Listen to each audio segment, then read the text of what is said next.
You are listening to The Robert Scott Bell Show.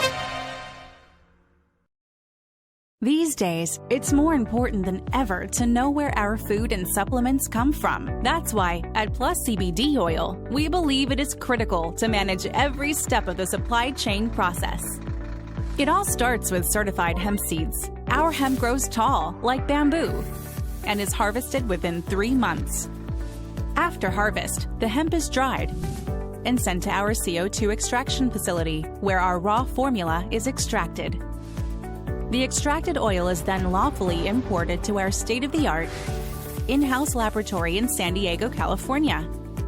There, we convert our raw formula into our total plant complex and gold formula oils.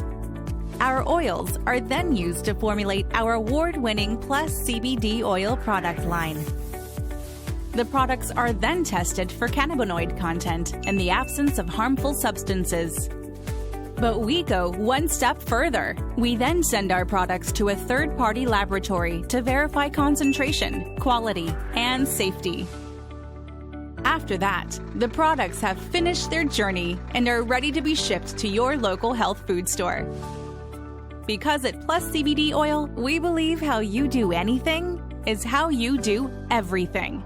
That's why, from seed to shelf, we are committed to providing safe and effective hemp CBD products for you and your loved ones. It's our promise to you. Learn more about our commitment to full traceability at pluscbdoil.com.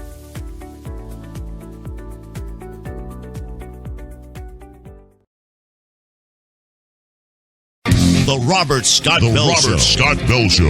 I listen to get accurate, up-to-date information. I've learned so much from him. It is awesome. It's the best entertainment that I've found. You rock the health world. Keep it up. I love you. Now, the voice of health, freedom, and liberty, here's Robert Scott Bell. Oh, yeah. We're back. We're happening. We're live, and it is the United States and World of Health Talk Radio. We are looking for prison-made hand sanitizer to shake things up. If you look in the show notes today, don't wipe your butt with this toilet paper because there's coronavirus in it. I'm telling you. Listen, all the things that we're stocking up on, or maybe you're stocking up on, what if, seriously, what if the government and the media made a pronouncement that the top shelf ramen that you've been it's got coronavirus in it. It's from Asia. How would you know what to do, or if it was even true? You would believe it, wouldn't you? Because that's all the pronouncements about coronavirus and everything and everybody. Super done. Do you have any of that top ramen coronavirus? What's going on over there, my friend, as we crank up another edition of the Robert Scott Bell Show here? Yeah, I'm telling you, the toilet paper memes on Facebook and the internet are awesome. And when I saw that, I was just thinking, how classic is that people are just buying toilet paper by the case right now. Mm-hmm. And could you just imagine the reaction if suddenly it was, CNN came out with the breaking news? Oh, well, turns out toilet paper is full of coronavirus. People wouldn't know what to do. Because there are people literally they've got cases of toilet paper surrounding them in the living room, right? Encasing the lazy boy recliner with all the toilet paper. It's true, and I think to the point of the absurdity of this, and no, we're not making light of anybody who's ill or dying or have died. I mean, that's not the point of any of this, but that we're just supposed to accept without question the proclamations made by government agents or agencies, the media reporting on it. And like normally people have some degree, superdon of skepticism, right? When you have the government say, you're like, no, I'm not sure it's true. But right now, everybody is pretty much laid down and go, okay, whatever they say about coronavirus, we're going to do it. New York, they're sending in the State National Guard or something into New Rochelle and doing what? They're going to contain the invisible virus that they can only detect by a test. We'll get into that. There's some more on that. We got a new article by John Rappaport that just keeps digging and digging. It's like, oh, man, don't be doing that. But we will, and we must. Somebody's got to do it, Super D. And I think calling these questions out and looking for answers, whether we get them or not, I don't know. But we're going to continue to ask the questions. So anyway, Be careful what you wipe your butt with. That's all I'm saying. Yeah, it's I've been reading quite a bit on this here, and it's interesting when you crawl into crawl into the head of the average person that's panicking about this right now. Yeah, because the question that you just have to ask is, why toilet paper?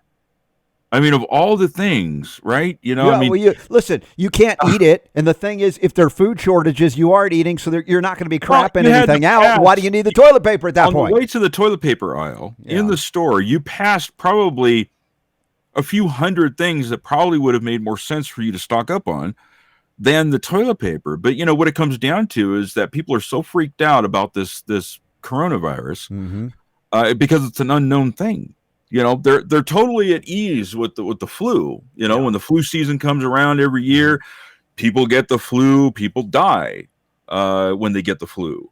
In larger numbers statistically anyway, by the numbers that we get. This one and is what you're seeing with the coronavirus. Yeah. But people are just, it's just the flu. But with this, it's that new scary thing. And so people are stocking up on this stuff, not because it's a smart thing to do, but because it gives them a sense of having some kind of control over the situation. Yeah. So they feel comfortable because they're surrounded by maybe you could, in case you're, it's one room in the house and toilet paper and hide in it. And that'll protect you. Listen, we're being exposed to coronavirus, all kinds of stuff all of the time. So what are we going to do? There's a shortage on hand sanitizer. Let's go to New York. Governor Cuomo is looking out for us. New York is making its own hand sanitizer. Guess what? Using prison labor. That's right. These prisoners are mixing up in their concocting lab where they're normally making crystal meth. They've converted everything because it's more profitable now to make hand sanitizer. Inmate labor being used to fight. What are they paid 10 cents an hour? What works on that? Governor Cuomo to the rescue. Andy Cuomo.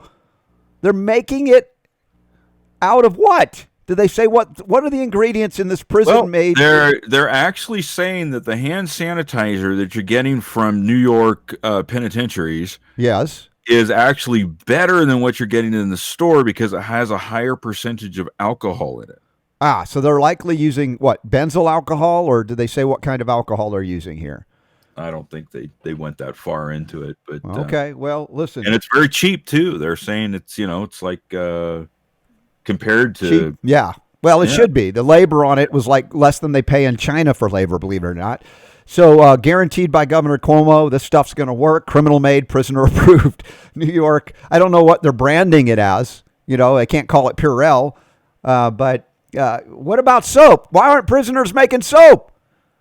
Or is it that they'll all carve the soap into a gun and do shoe polish? Remember the old Woody Allen movie or whatever, and cover it in shoe polish, and then it turns to foam under the rain.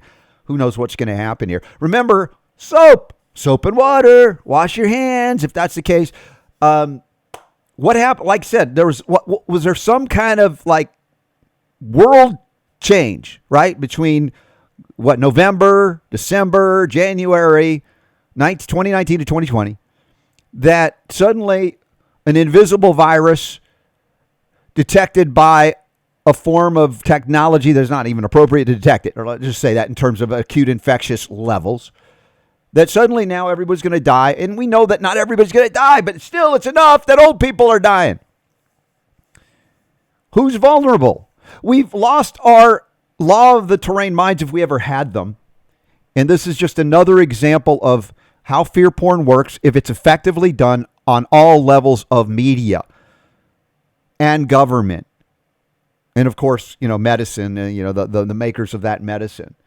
So, what we try to do here on the Robert Scott Bell Show is calm the waters, not to say that there is no sense or reality of illness and ailments, but these things have preceded this long ago. And the question is, on this, what does it cost? $6 a gallon? The cost of producing New York Clean products is $112 for a 7-ounce bottle and $60. Oh, so it is cheaper if you want a bunch of alcohol rubbed on your body.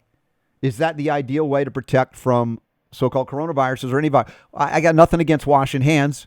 The irony, of course, going back in history is that it took Ignaz Semmelweis, a medical doctor, physician of his day, to point out that the doctors were killing new mothers that were, birthing babies and the babies due to sepsis because these doctors were cutting up on dead bodies, cadavers, infectious dead bodies, and then just going right into the deliveries of babies, not washing their hands. And he said, hey, it's our fault. We should wash our hands. And they drove Semmelweis into it like an insane asylum to die penniless. And now they all going, yeah, pat us on the back. We know to wash our hands, right? Well, they're basic concepts of common sense that I don't argue against. But as we look more and more into this so-called outbreak, we have more and more questions and we don't have more and more answers. I'd like to see that we could get them. So now we have a story about, I guess it's a big pharma company that is claiming to have a coronavirus vaccine almost already in production practically. So CEO of company claiming to have coronavirus vaccine says they are moving on to phase 1 of testing. Now, Super Don, we have some clips of an interview about this story, if I'm not mistaken. And is it specific to, they're asking, is this on Fox? Where did this air that we're going to show right now? Yes, it was on Fox News. Okay, so this is a Fox News interview was it earlier today or yesterday? I'm not sure it matters really. No. What difference does this day make in this case? The CEO of a company claiming to have a coronavirus vaccine moving into phase 1 testing. And this first clip is stunning because it's, when I talk about PCR and new math, there's a something plus something equals COVID-19. See if you can guess what it is. It'll be revealed in this first clip. Give a watch and a listen. Mr. Price, a lot of people have been pushing for this. Obviously, your company is making some pretty significant claims. How confident are you? We're confident in the vaccine, the quality of the vaccine, completely. The end result will be what the government wants to do in terms of testing. How were you able to develop this so quickly? We have a platform that is based on an adenoviral process, and many years ago, when MERS first came about, we developed a vaccine for MERS. The disease that we're working with now, COVID-19, has a tremendous number of similarities between this and MERS. Yeah, so what we were able to do is take the knowledge.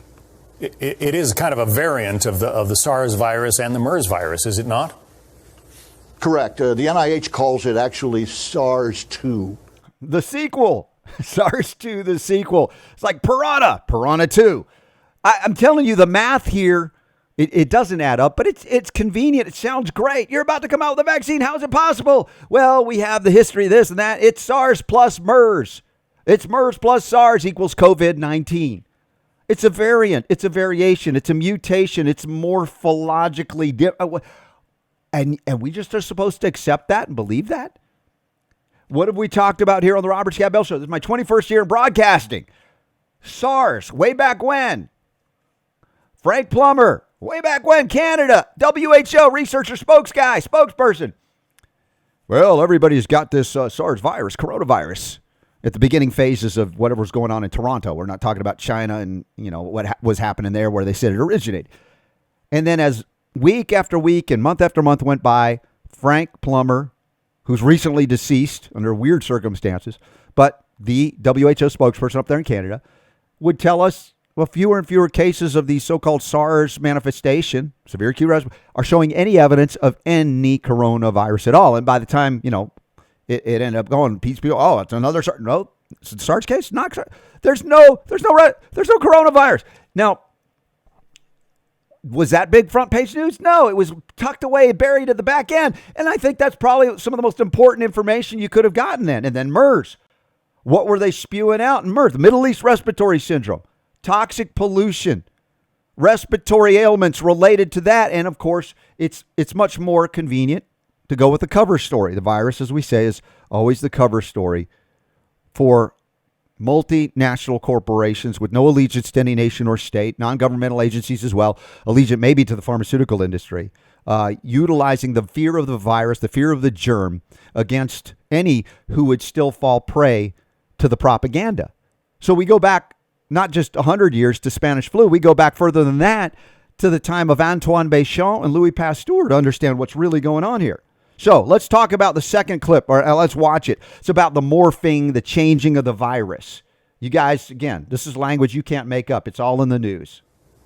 All right. So why is it? I mean, the coronavirus has been around forever. Why is it that all of a sudden this COVID-19 is afflicting so many people and so often fatally? Well, that's about the body's immune system. That's about the way that diseases change their character. If you go back, the 1917, 1819 flu is no similarity to the current flu. So it's just how diseases morph, for want of a better word. It's how diseases morph, for lack of a better word. They change. He went back to 1918 flu as if he knows what was the cause of everybody's death. And we let him get away with it because everybody assumes, for the most part, that, yeah, we've identified the cause of all the death in 1918. For our friends in Great Britain watching or listening on UK Health Radio, poppycock! It's bloody wrong. It's not right.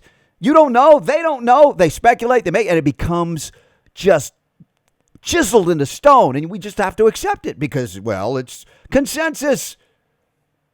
Consensus science. Consensus. Wait, democracy. Science by democracy. It's by a vote. Every year we vote on the flu shot. We believe these are the most popular strains, right? Who's the most likely to be, whatever, like in your yearbook from high school. And they voted every year, and usually they're wrong. And even if they're right, okay. Let's go back deeper into the germ theory. How about testing? How about what I've been saying for so many years here on this show? The rule of necessity knows no law. Back to the interview on Fox News of I guess it's the CEO of the company claiming to have the coronavirus vaccine. They're ready to move forward. What do they need to make it happen? Is there any kind of way to fast track the approval process? I mean, obviously the world is waiting for a cure. Sure there is. But again, that's a policy decision for the government. We call it now, yesterday was the first time I heard people say it's a pandemic. If it's truly a pandemic, then you can pretty much do whatever you want. Let that sink in, folks. If it's truly a pandemic, then the government, or we can do whatever we want. If it's a declared emergency, all limitations are gone, done, over with. All bets are off, or all bets are on, hey, man, we got the coronavirus vaccine in process, phase 1, phase 2, phase 3. It's done. Probably not tested against inert placebo, but we can fast track it now. All we need is the government to declare a state of emergency specific to this, and then suddenly all limitations on the movement forward. And a lot of people will go, well, that's good. That's great. No restrictions. I'm like, hey, okay, I can get along with that. I can go along with that. You want to fast track a vaccine? Just don't mandate it. You want to make it available? Just say, hey, here it is. It's up to you if you want it. Of course, that's outrageous, Robert. That would be cruel and unusual because then maybe only rich people could afford to get it. Well, if rich people are stupid enough to get it, then they deserve it.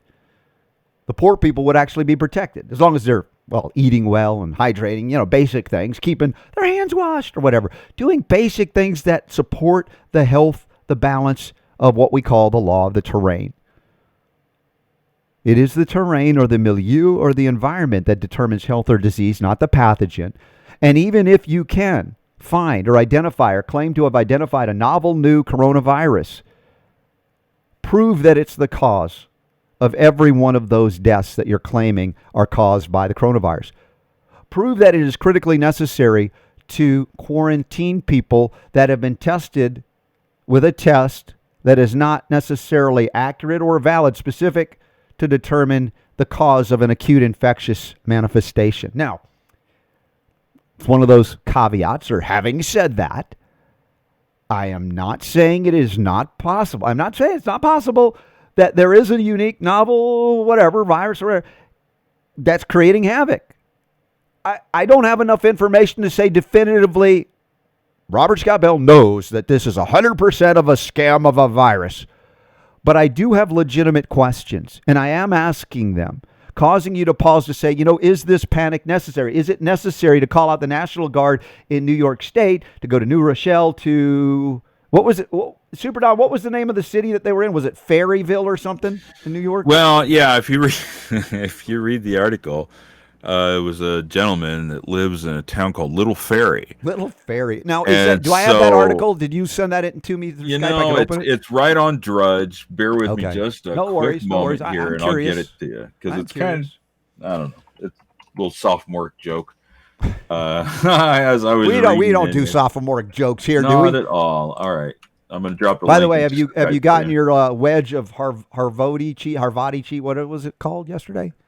Havarti is the cheese, but you got it confused with the drug Harvoni. Because Harvoti cheese has got to be the cure because it's much tastier. Last time I checked, Havarti does not cure hepatitis C. It'd be a great way to cure it. I mean, I think you're better off trying that than the drug. That's my opinion. Yeah, chocolate pie. Take it for what it's worth. Yeah. Okay, I see it. New Jersey announces COVID death deploys National Guard to New Rochelle. So it isn't New York, New Jersey. So test results from the novel coronavirus continue to come in. As a result, Tri-State is seeing the number of confirmed cases increase exponentially with each passing day. Yeah, really? You passed over the fun part, though. I did. Where's the fun part? The second paragraph there. Oh, sorry. I hadn't seen this. The Little Ferryman. Okay. The Little Ferry. It's not ferry. The Little Ferryman, like the ferry boat man. Little Ferry, and he's a man, so they refer to him as the Little Ferryman. Is he like ground zero now for New Jersey's outbreak? 69-year-old. All right, we got some USFDA stuff on death again in that demographic, right? Between 55 and 70, that they say that this is hitting the hardest. Right. And it's unfortunate. So let's go to John Rappaport's latest article. And we have it right here at robertscottbell.com. First appearance in the media. Coronavirus, what real science would look like if it existed. Again, this is not a definitive statement saying nobody's dying of a coronavirus. We don't know. We don't have enough information, honestly, and I'd like answers to questions that John is asking in this article. How many cases are there? How many people are infected? The answer comes from what? From tests, from diagnostic tests, and they're RT-PCR primarily. And there's a lot of trouble with this. It's fraught with false negatives, false positives. We don't, you don't know how you're interpreting it due to contamination, plus the fact that you need to amplify unknown genetic material billions and billions of times. Carl Sagan level territory. And who tested the test originally to validate it? I couldn't find anything. John couldn't find anything, and we're pretty good at digging this stuff up. Is there a problem with the test? There's been a problem with PCR as a diagnostic test since the era of HIV. You don't believe me? Why not check out the documentary film House of Numbers? Brent Leung did this, and it's a fantastic film. It just shows you the chaos in testing, right? Validating tests. And I always point this out, if you're a medical doctor or a physician, a scientist of some kind, and I ask you, to name a test in medicine, right? You do a biological, some kind of test that has no standard. The doctor will go, well, that's ridiculous. That's silly. Why would there be a test with no standard? What are you testing for? Imagine if that test with no standard, the standards they say that exist change if you go across an international border from, say, the U.S. to Canada, or from Canada to Australia, or from, where else would we go? From Canada to Europe, or in Africa, where they might not even give the test. Of course, I'm talking about HIV tests. Now, we've got similar problems with PCR in that there's a lot of delicate maneuvering to make it even any stretch of the imagination accurate. I'm not saying that there's no identification of things. They can identify certain things in there. But to rest the entire so-called pandemic on that test, and then recognizing that in many places they aren't using that test, or the test has been fraught with, contamination issues. Again, we don't know how to interpret it. The test was bad to begin with. Stop right there. Stop the presses and go, let's dig deeper into this. And that's, of course, where John Rappaport goes in his latest article, and we have it published, as I said, at robertscottbell.com. Please share it. Get it out there for people to see. And if you really want to get this thing to figure out whether it's real or not, you want to test the test, John has proposed a brilliant yet simple idea. To blind the tests. take the blood of people who you suspect via PCR to have the coronavirus, COVID-19, take that test, and then send it to labs independent so nobody knows who's it's coming from, and then have the blood tested for this coronavirus via whatever thing, if it's RT-PCR, and then come back and sample the numbers by numbers, not by names. I want this double-blinded. And then go back and as the test results come in and say, sample number 4, 9, 32, 54, 65, 86, they all have huge amounts of virus, because there are people that are claiming that RT-PCR is able to detect the amount of virus in the body. And that's an issue. And if it can, it's like, oh, well, that's news. But nobody's done that. They're speculating that it can, but they haven't validated it. So you take the numbers that came up really positive, and then let the testers say, well, those are definitely the ones that should be devastated. Now go back, take those numbers, make them into names, check those people. Are they walking around the street asymptomatic? Are they devastated in the hospital or even dead now due to what you say via PCR? That hasn't been done. Nobody has validated the test to that level of saying, this PCR test has identified that you are a coronavirus victim. And we can tell how much is in there, right? Because you also know that for a virus to cause havoc in the body, it's got to be there in millions and millions of replicant copies continuing to replicate, spew out and explode out of your cells, stealing DNA from you in this case. RNA, again, it doesn't matter, but that's the point of, wow. Think about the logic involved in where John has gone here. And for any of us to just jump all the way to the end, that every time they say RT-PCR has confirmed it, that it definitively means you're going to get sick or that you'll ever be sick. And now they're saying it's going to be ubiquitous. In other words, this is now in everywhere. And every year this is going to come back. We're going to see more COVID-19 infections every year, just like the flu. So are they going to come out with the annual shot based on what? And I ask all of you to set a higher standard for yourself, to ask questions that are not being asked by the fawning mainstream media with pharmaceutical conflicts of interest, or almost anybody that's selling you stuff based on fear. And I'm not saying it's wrong to make a buck by selling something you may be able to use. Hopefully you'll get through all the toilet paper eventually. If you don't go on a forced fast because food production is halted, I hope you got gardens.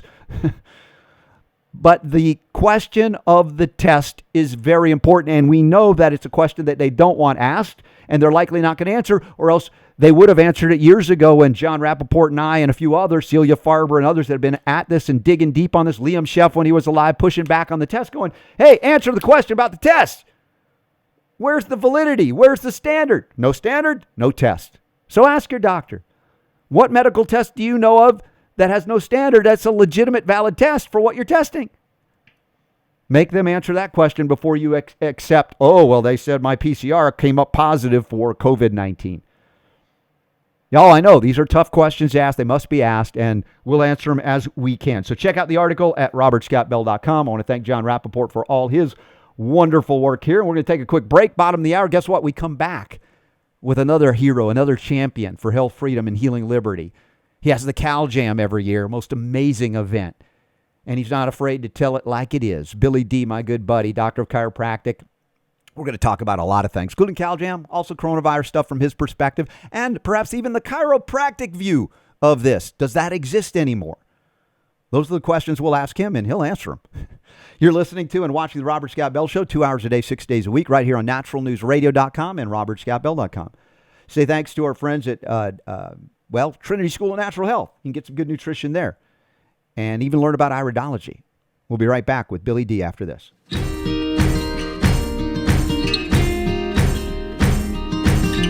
For thousands of years, the iris has been examined to determine potential deficiencies and health issues in the body. Every human optic nerve contains between 800,000 to 1.7 million nerve fiber endings. These nerves connect our eyes to the brain and continue down our spinal cord, connecting to every organ and gland in our body. This course utilizes the iridology chart developed by Bernard and Ellen Jensen, which tells us what markings in the iris may be pointing to issues in certain organs or glands. In this course, you will learn how to identify the genetic strengths and weaknesses with organs, glands, and tissues, tendencies towards tissue irritation and inflammation, how to find the potential ability of an organ's reaction to the presence of illness, discernment of familial patterns of illness, including digestive issues, blood sugar tendencies, blood anomalies, and heart issues, and how to locate potential nervous system imbalances, spinal subluxations, circulatory disturbances, connective tissue weakness, and much, much more. Iridology is a fascinating art and science. Learning it will change the way you look at the human eye. If you're interested in learning iridology or have questions whether it's right for you or not, please send us an email or call and get started on your journey to transform the world.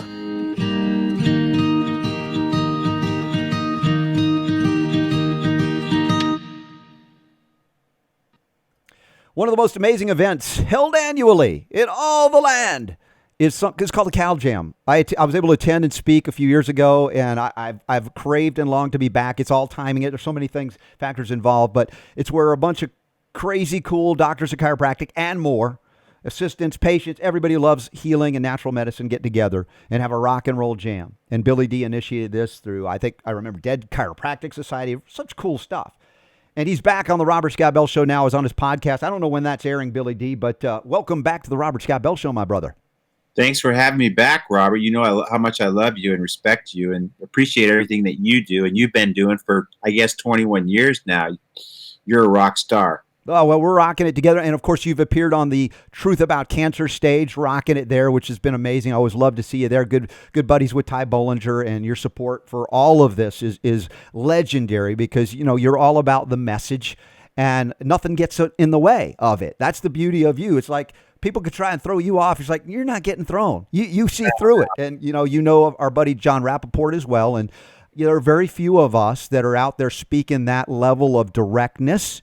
And, what can I say? You joke about people that can't handle what you're dishing up, but we love it. Right. Well, the thing is, Jack Nicholson said that a long time ago. You just can't handle the truth. The truth is pretty obvious to you and I.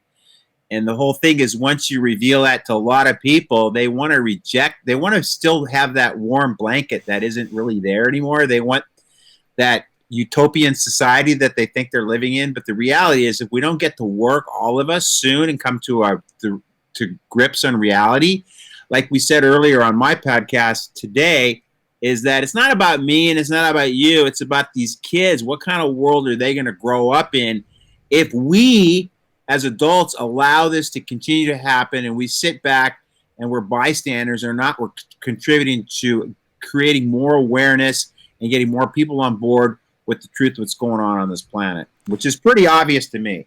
Well, it is. And the thing is, what is fear used for? Is it typically used to calm you down and empower you? No, it's used to disempower you, to control you. And of course, all of this fear mongering, and it's coming from a lot of different areas and angles. It disconnects us from source often. And I always talk about, in the chiropractic profession, we talk innate intelligence. As a homeopath, I talk vital force. When we talk spiritual stuff, we could call it Holy Spirit, Divine Spirit, whatever. It's disconnecting us from a deeper source of wisdom, knowledge, integrity. And it's not one that induces fear. It induces what? Calm, empowerment, and like, hey, man, I know what's going on. I can walk through walls of this stuff. Not that we're saying to be irresponsible about any of this, but it's a different message, and I want people to, use that litmus of fear versus, I feel a calmness and a connectedness. There's a difference. Yeah, of course. And that's the whole thing is once you understand the game, then you know how it's played, and it gives you direction on where you need to go and also take your family with you. So, it's about getting people on board with the mission to stop the madness. And that's what it is. You look at this whole coronavirus thing, and it's, I'm a big fan of John Rappaport, and I always have been. I've been reading his stuff for years, even read his first book. But, there probably is no virus, in my opinion. I think it's probably the air quality more in Wuhan. It's probably the 5G. It's probably a lot of other issues that you're trying to cover up. Like I said this morning, the whole thing with polio wasn't really polio. It was probably just a cover for DDT. Whenever we have some type of environmental catastrophe created by corporate greed, then they're going to cover it up with a virus, and then they're going to come up with a friggin' vaccine for it, and then they're going to stop whatever the contaminant was or poison was, and then they're going to magically confer this immunity to this polio, whatever the coronavirus or whatever it is, and then they're going to again further bolster their people's beliefs in this whole vaccine myth. And it's just like, again, you and I would never let, like we talked about it this morning, I'm never going to allow anyone ever to stick a needle in my arm filled with the filth and satanic pus that's in those things and all the poisons and neurotoxins and carcinogens and allergens that are in a vaccine, which can further cause even more immune issues and cause people to be sicker and then require more drugs. I mean, it's not rocket science, Robert. It's just big business, and that's how it works. It's big business, but also depopulation as we know it. Right. Billy DeMoss, doctor of chiropractic. The annual event, Caljam, is coming up again. All right, you just passed the 2021. We're already looking forward to 2021. The chiropractic profession, I got to ask, I'm concerned. I'm concerned about it because I mentioned to you on the podcast that I'm hearing that the majority of, and I don't know the exact number versus the total number of chiropractic colleges, to learn, are requiring vaccines for entry into the school. It seems to me somebody has abandoned principle here to what? To become accepted, normalized. We talk about licensure as well as another element of control. And I am concerned because I love chiropractic, man. It's part of my life, but I'm concerned about the profession and where it's heading. And I know you are concerned about the integrity of it and you speak out to it all the time. Yeah. And that's why at my event, I have 3 colleges that I consistently refer to. And I'll mention that's Life West, which is in the San Francisco area, Hayward to be specific. Then we have Life University, which is in Atlanta, Georgia. And then we have Sherman College, which is in Spartanburg, South Carolina. Those are the 3 schools that I would refer to that are still principle-based. At the same time, they haven't sold out. Like you said, we got many of these colleges that are trying to belly up to the medical profession, which to me, why would you belly up to the leading cause of preventable death? I mean, from reading John's stuff and Cheryl Atkins and stuff, that they say that medicine's the 3rd leading cause of preventable death. But in my opinion, when people take drugs and medications that don't change lifestyle, they're actually really contributing to the increase in cancers and the heart disease that these people get, because people never really got the idea that maybe my problem is that I need to exercise and stop eating crap and stop thinking negative thoughts and watching TV and having all this fear pumped into my head. And maybe I need to get better sleep, and maybe I need to get adjusted and improve my posture. That what they do is take some stupid medication which covers up the body's warning signals, and then they continue the same suicidal behavior, and then they get sick. So to me, the drugs further enhance all these other diseases that people get. It's not just the drugs kill people. It perpetuates suicidal behaviors that creates people to be sicker and sicker. So yeah, most of the schools in chiropractic have sold out. They're trying to, emulate this failed paradigm, which is, again, outside in. They, like you said, vitalism. That's what chiropractic's about. It's a vitalistic philosophy where God gave us everything that we need. It's inside here. We just need to provide that innate intelligence, what it needs to be healthy, which is healthy foods, stop eating garbage and trash and all the other things that I mentioned. And I feel people should detox too. Yes. So, and grounding, I think, is important.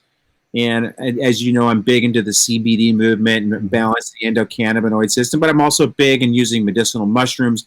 There are so many ways that you can enhance human health by getting back, like you said, to source and being reconnected, because that's what the whole machine is about, is disconnecting people, mind, spirit, physical body. All this is being disconnected by the system and the machine. Billy D, we are our own worst enemy, because we could look out and blame all of the what we call the bad guys, government, media, medicine, all of that. But it is we who either accept or reject and live accordingly. And I love what you said, because I could walk away. I don't even need to be here. Billy D could take over the show because we're so aligned. Talking about the leading cause of death being modern medicine, not the 3rd, because it contributes to the number and number 1 and 2. Right, exactly. Right? Exactly. And so these are the themes that we've been living, reading about, communicating for so long. And one of the few, I'm not saying it's the only conference, because of some other chiropractic groups that do have integrity, and sometimes you'll attend and speak at those events too. And I'm so glad you actually mentioned by name the 3 schools that you know of, because I'm not as plugged into that as I once was. So that if anybody out there wants to go and become a doctor of chiropractic, I want you to choose places where they still are operating on principle, that are not selling out just to be accepted by the medical man, because that is not a high ideal. It's a very low ideal, and it is the opposite of vitalism. As as we become obstacles to our own cure, so to speak, we are our own worst enemy. In other words, by doing the wrong thing, believing the wrong thing, and living according to those beliefs that are not really yours, but are programmed into you. Right. And I say this all the time too, picking a school based on your geographics, or you should go to the best school, in my opinion. Plus, if you go to a school that sucks, which are most of the other schools that I didn't mention, then you're really committing career suicide, because you're destroying the principles that built this profession of chiropractic. You're destroying the future for yourself as being what chiropractic is really about. I mean, my practice is pediatrics. I see 50% kids in my practice. If you understand real chiropractic, you can understand why children, especially infants, need to be adjusted right after birth to make sure and ensure proper nerve flow so that these kids can grow up healthy and strong. Why wait till you become an adult with degenerative joint disease and spinal degeneration before you go see a chiropractor? This is something that I feel people should utilize as part of their not daily, but part of their health regime to stay healthy and not just be reactive. Be proactive about your health rather than being reactive about it. Do everything you can to stay out of the medic's office. Again, medics are great for crisis and emergency care. Like you said today, your kids have never had an antibiotic. I've never had an antibiotic. I don't take drugs. I mean, I live a completely different paradigm. Is it because I have different genes that makes me stronger? No, it's just because I think different, and I don't run to I personally, I feel the pediatrician is the worst.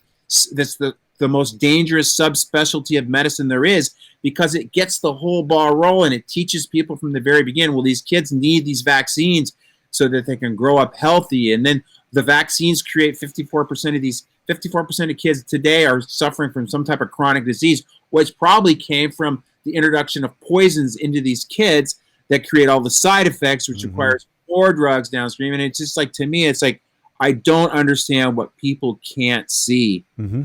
Well, a little bit back into your background, because to hear someone say at your age that you've never had an antibiotic, I can't say that. I was raised pharmaceutically. I had to learn the hard way, right? Being grown on medicine. My dad never took us to doctors. He didn't trust doctors. Not only was he tight with his money, but he was very frugal. But he just despised the whole profession. I don't know where he got that. I mean, to this day, he's that way, And I mean, he doesn't take drugs. He's 84 years old, and how often do you find people? But that's because he's got 4 sons that are chiropractors that keep him aligned as well, not as only spiritually and structurally, but also keep him on the straight as far as staying off drugs. Because we know all drugs are. I did break some ribs once, and I broke my clavicle and separated. I got hit really bad snowboarding in the back by some guy out of control. And, I did do Oxycontin for a week. Let me tell you what, that was a miracle. That stuff worked. I can see why people get addicted to that stuff. Sure. Then I, weaned myself off of that and went to, some chocolate, some cannabis chocolate, which worked really. Right. And now we've talked about kratom from Asia as well, being a wonderful pain management tool without creating an addiction, certainly not the opioid deaths that we are associating now with the Oxycontins of the world. By the way, I remember, I don't know if that was the only time, but, the Caljam I was able to attend and speak at we had to be very gentle with you because you had just come off of either the clavicle break or the ribs at that point. I remember wanting to hug you and you just recovered.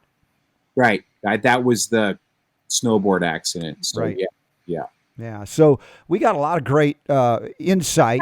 Remember that? I totally forgot about that, dude. I mean, look, it was a big event for me. I was overwhelmed seeing what I saw. I'd never witnessed anything like what you put together. I'm still stunned by it. I mean, I watch it now, having remotely.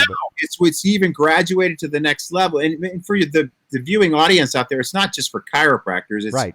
I mean, we had Sherry Tenpenny spoke this year. We had Russell Brand speak this year on addiction.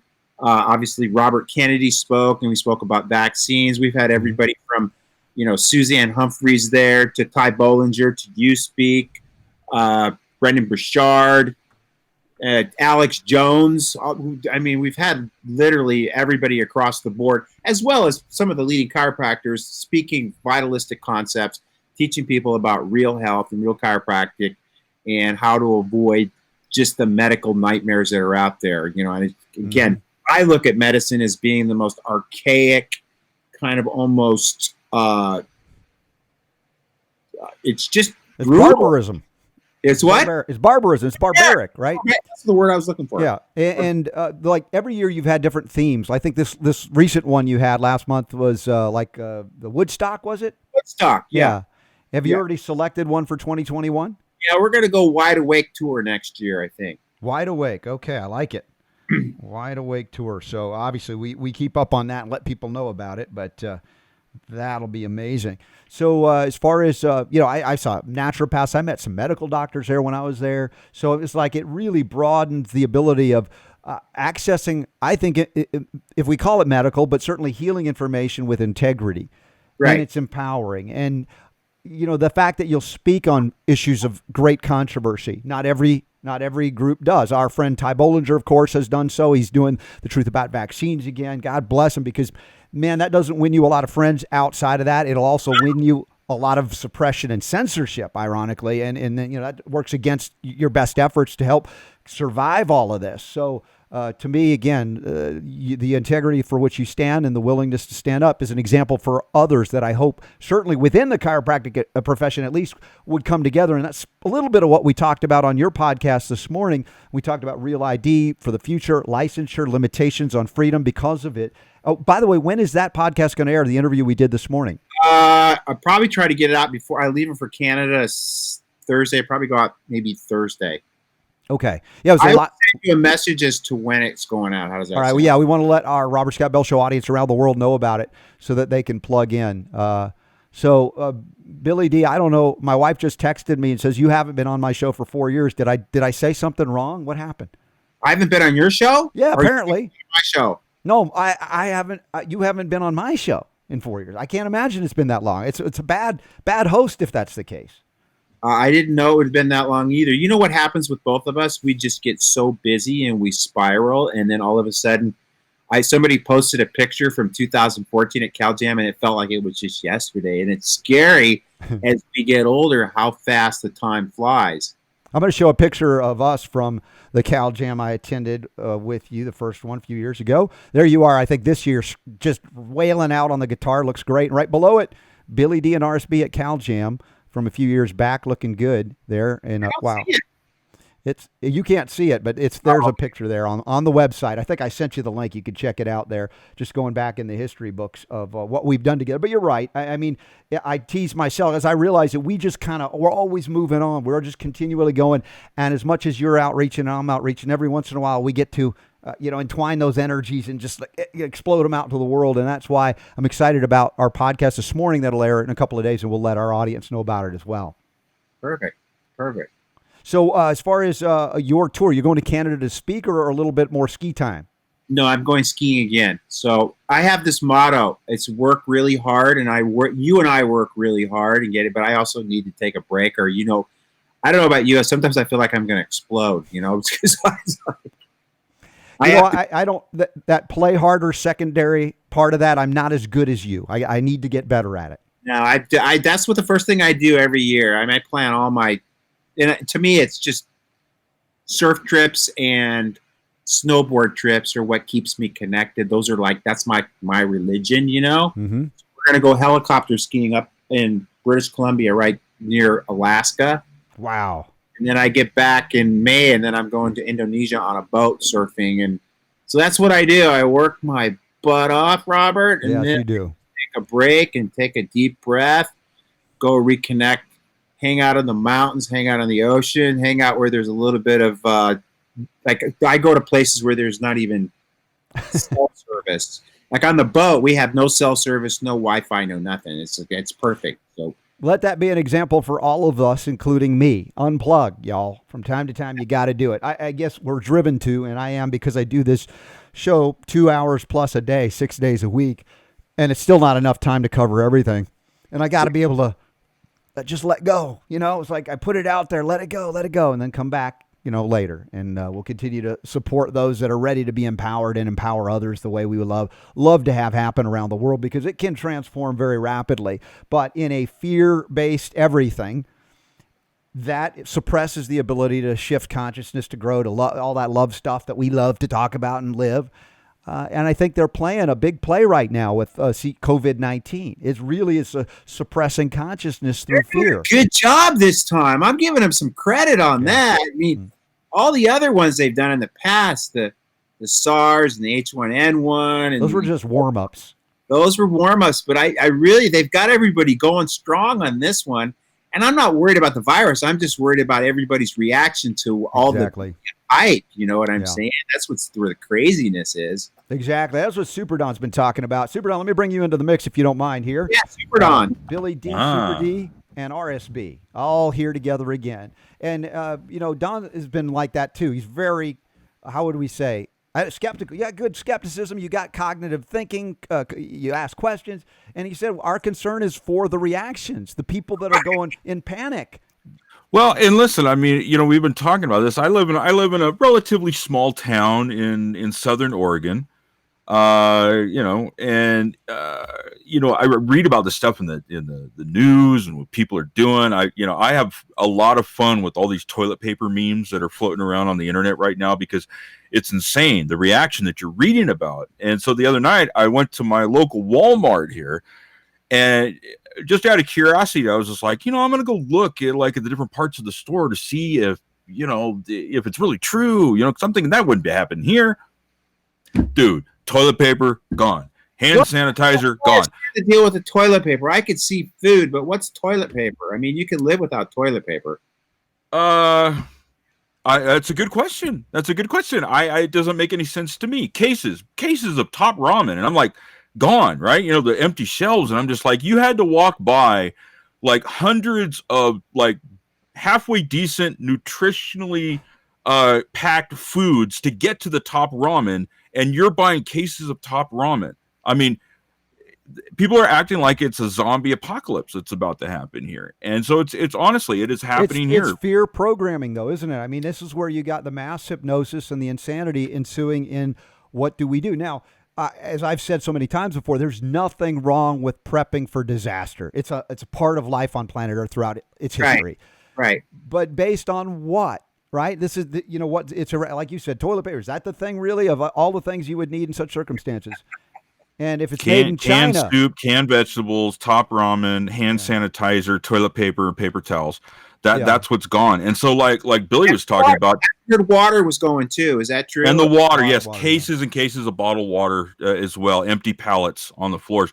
So it's like you're saying, I agree with you, and I've been saying this for a while now, that I'm not worried about the virus. I mean, it's just a virus. You got 80% of the people that are getting this virus have mild symptoms and are recovering. Some of them don't even know they got it. Another 13% end up going to the doctor, and the doctor goes, go home, drink some stuff, get some rest. And so, it's like people are freaking out like they're all going to die. And it's the freaking media that is whipped everybody up into a frenzy. It's tanking the freaking economy. And so it's people. People are the problem. It's not the virus. People are what you need to be concerned about. So I'm looking going, listen, I'm not worried about wiping my butt. I mean, if I got to use some coffee filters or some Kleenex or something, I'll figure it out. But I'm concerned about the fact that people are buying everything. Right. Let me ask you this, because one of the things that it's weird, it's all RSB. Where do you live? I'm all over the place. I'm spending a lot of time in Utah nowadays, which is awesome. And so I'm a little closer to you than I've ever been in terms of where I normally am. Weren't you in the Midwest for a while or something? No, I've been in the Southeast most of my life, although I came from New York City when I was a little guy. I didn't know anything about fresh air and farms. I had to learn about that later. But you know what I wanted to ask you about? The negative spin, another aspect, which is interesting, is that we are now learning, not that we haven't talked about it, that maybe 90 or more % of the drugs and vaccines that are used in America come from China. And so the discovery now, something we've known and reported on, suddenly now it's problematic because they can shut us down. Now, the interesting thing, there's a double-edged sword. One, if you're dependent on drugs, they say you could end up dying because you don't have them. At the same time, if you're not fully dependent, you might now be inspired by necessity You're liberated. Yeah, you might go, hey, what is RSB saying? What is Billy D saying? There's other ways to go. I may not need the drug. So it is an interesting thing as they're trying to clamp down, make it all about fear and stuff. But there's also they can't contain and control the shift that does happen when you don't have access to something that you just automatically had before. And now I think that there is an opportunity that we all have to reach those people because they're in need and they're afraid that it could be an opportunity for them to come on over, even though we've been saying the same message for years. I like that you just I came up with a great maybe Facebook post that I think it's 87% of vaccines do come from China. And are you going to trust those vaccines now with the whole coronavirus scam that's going on? Mm-hmm. So that's a good one. I like that. Yeah, so consider the way we can communicate based on now people are aware because, hey, it's not just RSB and Billy D saying it. It's coming from the mainstream news. They've ignored. It's like, what do we got to do, right? But people are hypnotized. They're where they're at. What causes them to shake up and break up and, with the old ways? It takes oftentimes trauma, diagnosis. Not everybody survives, but some people, when given the deadly diagnosis or prognosis, they go, maybe there's another way. And then we're here for them. Right. And again, it's not that hard. In my opinion, it's just getting back to source and putting the train back on the track and allowing innate to express at its highest potential. And when you're taking all these drugs and then you've got all these negative emotions, again, that's what I talked about at Caljam this year is, you've got emotions like fear and jealousy and all these negative emotions create lower vibrations. And it's all about increasing a person's vibrational tone so that they're healthier and stronger and have greater resistance. So if people really want to be stronger, they should do things that raise their vibrational tone. I don't watch TV. I don't have a cell phone. I do a lot of things that are going to be super proactive to bumping up my immune competence. Mm-hmm. Like back in 1918 in the flu epidemic that we had that killed millions back then, there were studies that showed that the average, there was like 5 to 6% fatality rate of people that contracted the flu back in those days. But they also noticed that people were getting chiropractic and osteopathic adjustments had a fraction of the amount of fatalities. I think it was like 25 times less the fatality rate when people were getting adjusted. So there's so many things that you can do to upregulate immune function back to not above normal, but back to at least to the normal level so that you've got resistance to the so-called coronavirus threat, but which I don't even feel that there's a coronavirus threat. I think it's just a side effect of the horrendous air quality and the 5G and the water and everything else that's going on in China. Well, if you know about Béchamp with the law of the terrain and you're consistent, you have to question causation here and say, even if there were a virus, it would only be opportunistic or maybe even spewing out from within our cells. There are endogenous viruses. Some are what they call harmless passenger, whatever. But if they become volatile, just like bacteria in our gut, we got more bacteria than we have cells in our body. Why aren't we all dead? Based on the germ theory, we should all be dead. So that's nonsense to begin with. And we can't abandon it in the face of fear when we know better. And I know you're not. I'm not. We're not. And, we got a lot more to do. And I know you got limited time and you got a lot of awesome stuff to do. Next hour, I just want to give people a heads up. By the way, when people come to you for a chiropractic adjustment, especially these kids, you obviously give them aluminum supplements because there's not enough aluminum in their system, right? Right. And then mercury, too. Oh, I'm sorry. No, that's what pediatricians do. I'm so sorry. I made a bad mistake there. So we're going to talk about a new safety study that has reanalyzed the numbers on safety for aluminum. And then we've got lots of questions of the day coming in, some on PCR, the testing we've been talking about. Also, you'd love this. There's a CBD update from FDA, which only leads to more confusion probably. So we'll see about that. So there's a lot of stuff going on. So what parting gifts do you have for us, Billy D? Because we love your wisdom and your energy. Well, I just say join us out in California, March 12th, 13th, and 14th for a California Jam Wide Awake Tour. We're lining up speakers, but you can check out our website. It's not up yet for next year, but it's caljam.org.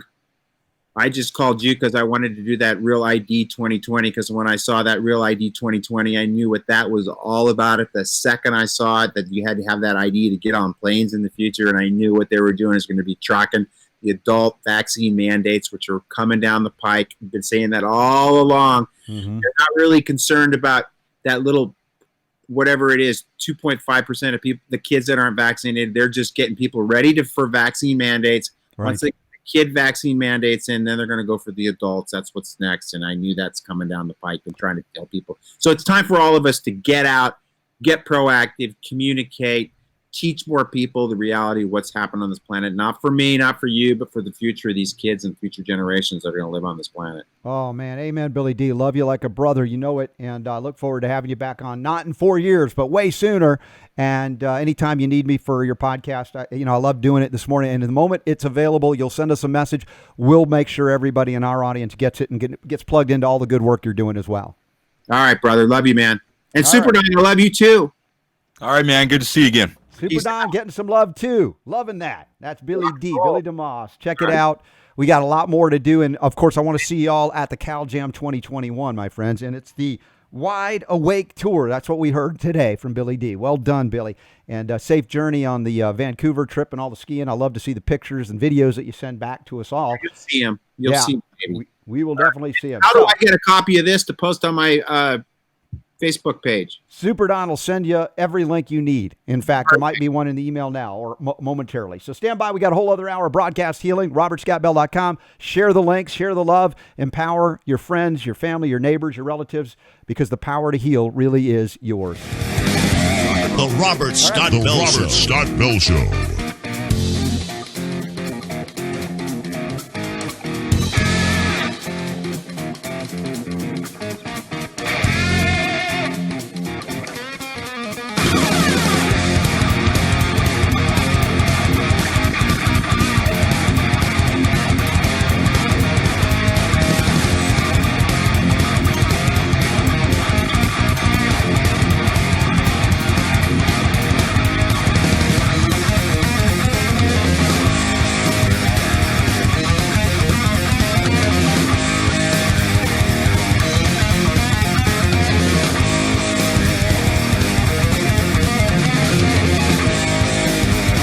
The Robert Scott Bell Show.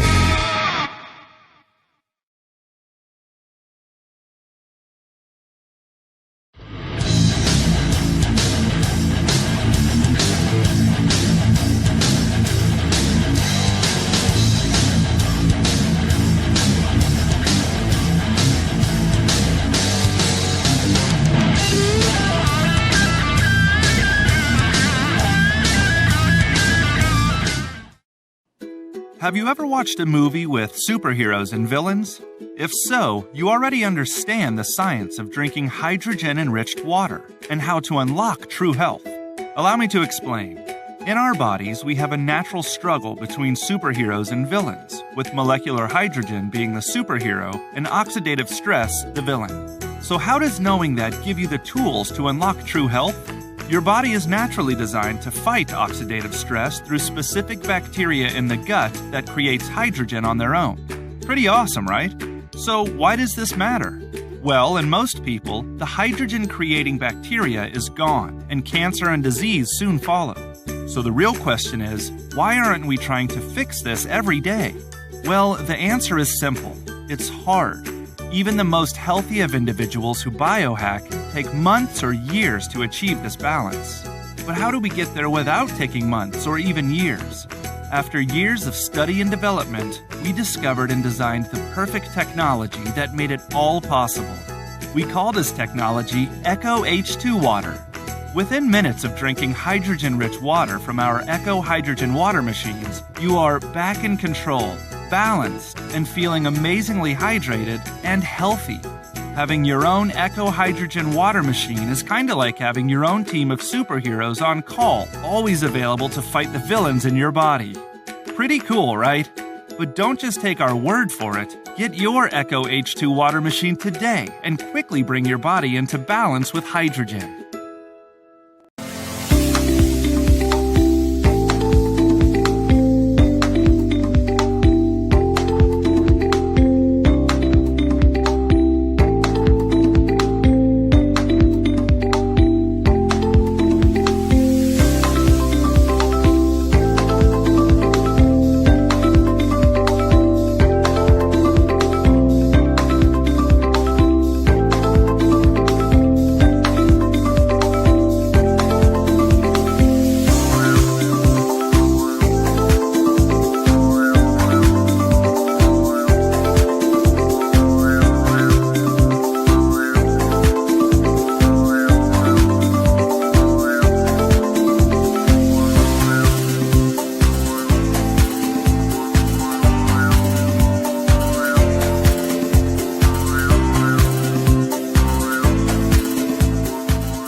The Robert Scott Bell Show. I listen to get accurate, up-to-date information. I've learned so much from him. It is awesome. It's the best entertainment that I've found. You rock the health world. Keep it up. I love you. Now, the voice of health, freedom, and liberty, here's Robert Scott Bell. Not sure how we can top hour one, but we're going to do our level best here. We got a whole other hour of broadcast healing on the Robert Scott Bell Show. Thank you one and all for your support directly and indirectly. You indirectly support us by supporting those banners there in the Robert Scott Bell Show webpage, robertscottbell.com, and directly through Patreon, which is awesome. Thanks to Michael Bolden telling us about it. The support we're getting is great, and also the thanks we're giving you back. And I see the Super Don dog is doing his thing, I hear. Yes. Right? Calm that dog down. He's so excited about Patreon because, Super Don, you're going to be giving away $400 worth of what? Essential oils this month for our Patreon supporters. Yep. Right. I've got, they're still sitting over here right next to me here, and I've got, I think it's 19 altogether. And so it comes out retail value right around $400. Yeah, and on top of organic essential oils. Right, Yes. and on top of that, another event you announced yesterday for our Patreon supporters. If you ever been like on the fence for like, well, I wonder if I should do that, we got an AMA, an Ask Me Anything, coming up on Monday the 16th, right before St. Patty's Day on the Tuesday. So Monday, we end the show, and 2 hours later, we're going to do an Ask Me Anything for our Patreon supporters. Live Q&A with Robert Scott Bell. In fact, I'm working on an email right now, so if you want to get the details on that, run over to robertscottbell.com right now and subscribe to the newsletter, because it'll be going out here in probably like 15, 20 minutes with the details on that. But yeah, it's a Patreon member event, so you'll need to become a patron over at Patreon, and it's as little as $4.99 a month, and that will give you access to the live Q&A, which, I'm thinking, Robert, we could probably do a couple of these a month. Okay. Maybe twice a month. I don't want to do them so often that people go, well, I got nothing, right? Well, no, people always have questions. Okay. So I don't think there's a lack of questions. So, and the thing is the thing in an Ask Me Anything or an AMA is something that originated, I believe, on Reddit. Now, I've used Reddit a little bit off and on, but what'll happen is people will go on Reddit and it'll just be like, and it's literally Ask Me Anything. So it doesn't even have to be a health related question.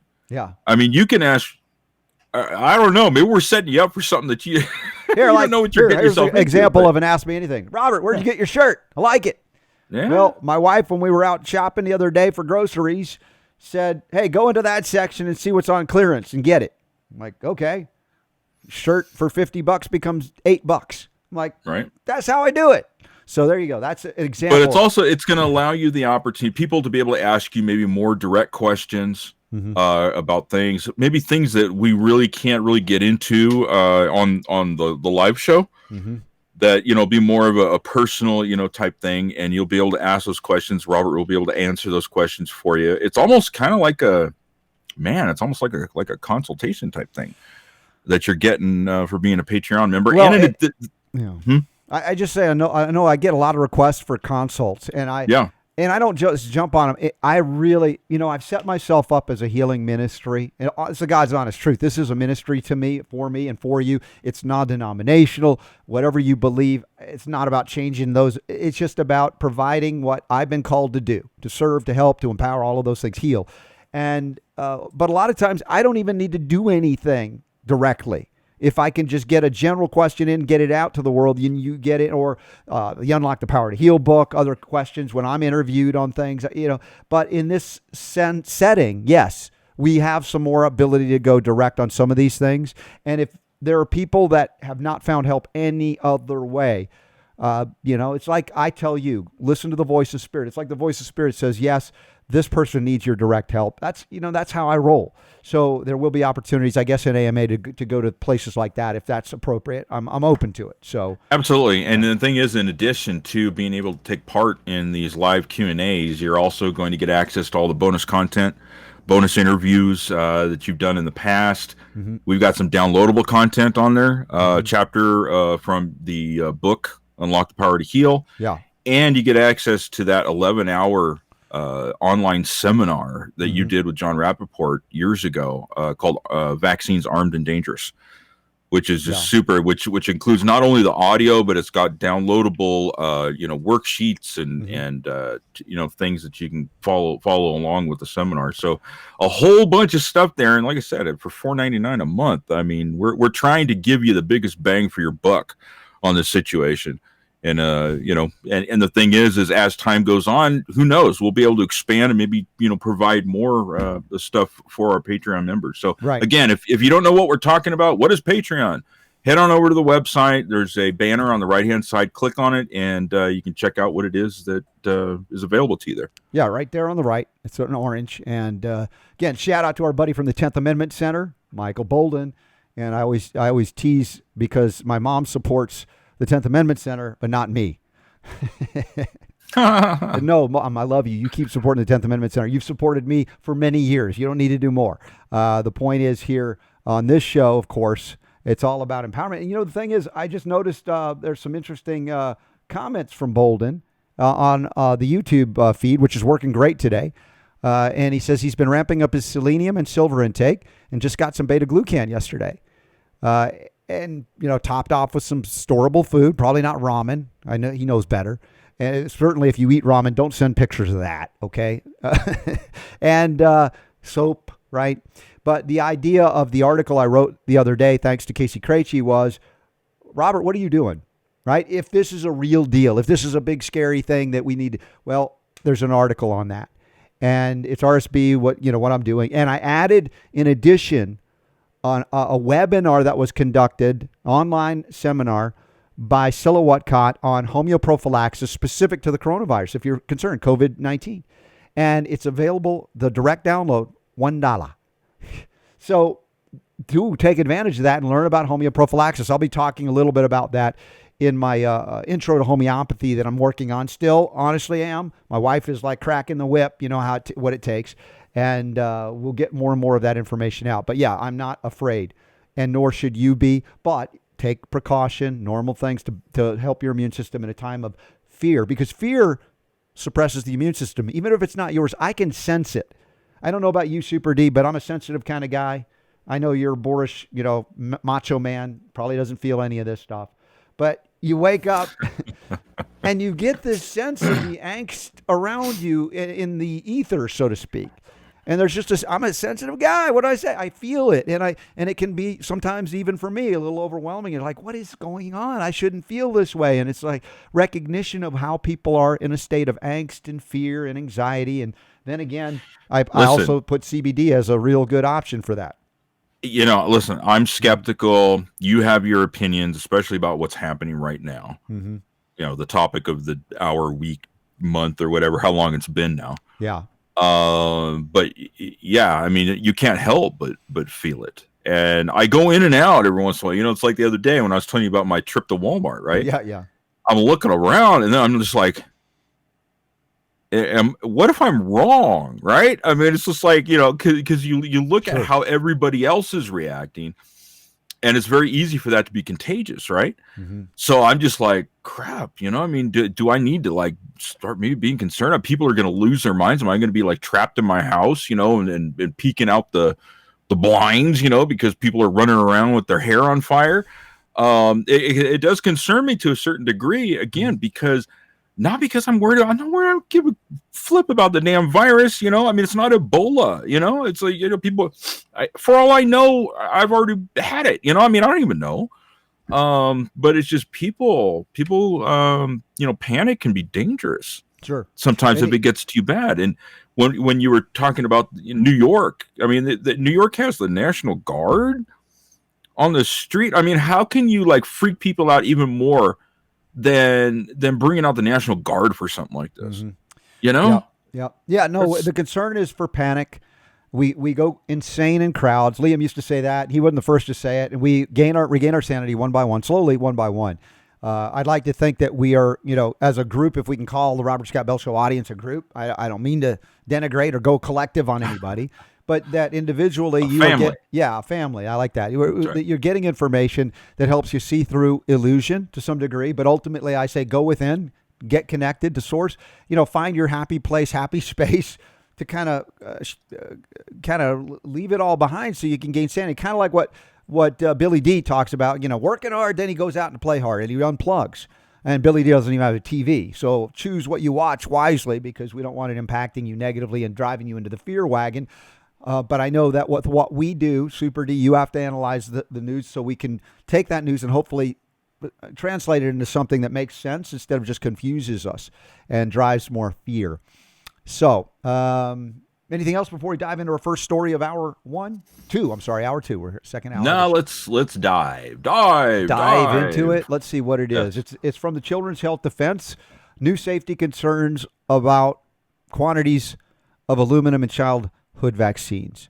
Now, we had a while back James Lyons Weiler on the show, and he talked about the safety studies about aluminum, how they were completely misapplied, misinterpreted, etc. They took one thing, machined it into this thing, applied it, and then came up with it. Here's the safety amount, and all of the childhood shots with all the aluminum not exceeding into dangerous levels. And there's a link here into the actual Physicians for Informed Consent, updated aluminum pharmacokinetics following infant exposure through diet and vaccination. And it turns out the claims of safety for aluminum exposure via vaccines, particularly for children, it's not right. It's never been right. And they may be have overestimated safety by a factor. Is it 10 or 70? I'm not sure the exact numbers here, as I wasn't able to go through this with a fine-tooth comb, but they said by a factor of 7.8. Scaling down MRL curves calculated by Mitkus et al. By a factor of 7.8 produces results that contradict the conclusions reached by Mitkus et al. Concerning the safety of aluminum quantities in vaccines. So we're dealing with a massive misinterpretation of data, or data that doesn't exist, and massaging it, machining it to fit a belief system that includes unlimited vaccinations, like Paul Offit once said. You can give 50,000, 10,000, whatever the number is, and it'd be safe. Or Hotez, when he says the only thing in a vaccine is water and antigens. This is the kind of nonsense that parades as legitimate because of the people speaking have been granted authoritarian status. And then the media parrots it because there's an agenda there as well, either in ignorance or once they recognize, like some of our friends in the reporting field, that if they actually report on these numbers accurately, they will find themselves out of a job. So we have a real concern for aluminum toxicity. Once again, you can't apply necessarily, not a good idea, not scientifically sound or valid, amount of ingested aluminum through food source or water source that goes through the alimentary canal that may interact with microbiome, etc., and be sequestered and moved on out, versus bypassing all of that and injecting it directly into the muscle, into the blood, into the lymphatic fluids, into any number of areas subcutaneously, wherever they're going, usually in the muscle. It's not the same. But then even if it were the same, with this reassessment of the math, of the numbers, the claims that aluminum levels are not exceeding danger levels in children on the vaccine schedule, it's nonsense. It's dangerous nonsense. And what does aluminum do? It pushes out minerals. It impacts on brain and neurological function. There's so many things that are not good. Whether, there are people that claim it's the cause of Alzheimer's. And there are people who say, oh, no, it's not that. It's the plaque. It's the this, it's that. Well, whatever. A heavy metal like aluminum is not designed to be injected for good health, ever. Mercury, of course, another thing that you can mimic. There's a lot of mimicking, but mercury is more toxic than aluminum in a more immediate way. But you put the two together and it's like exponential.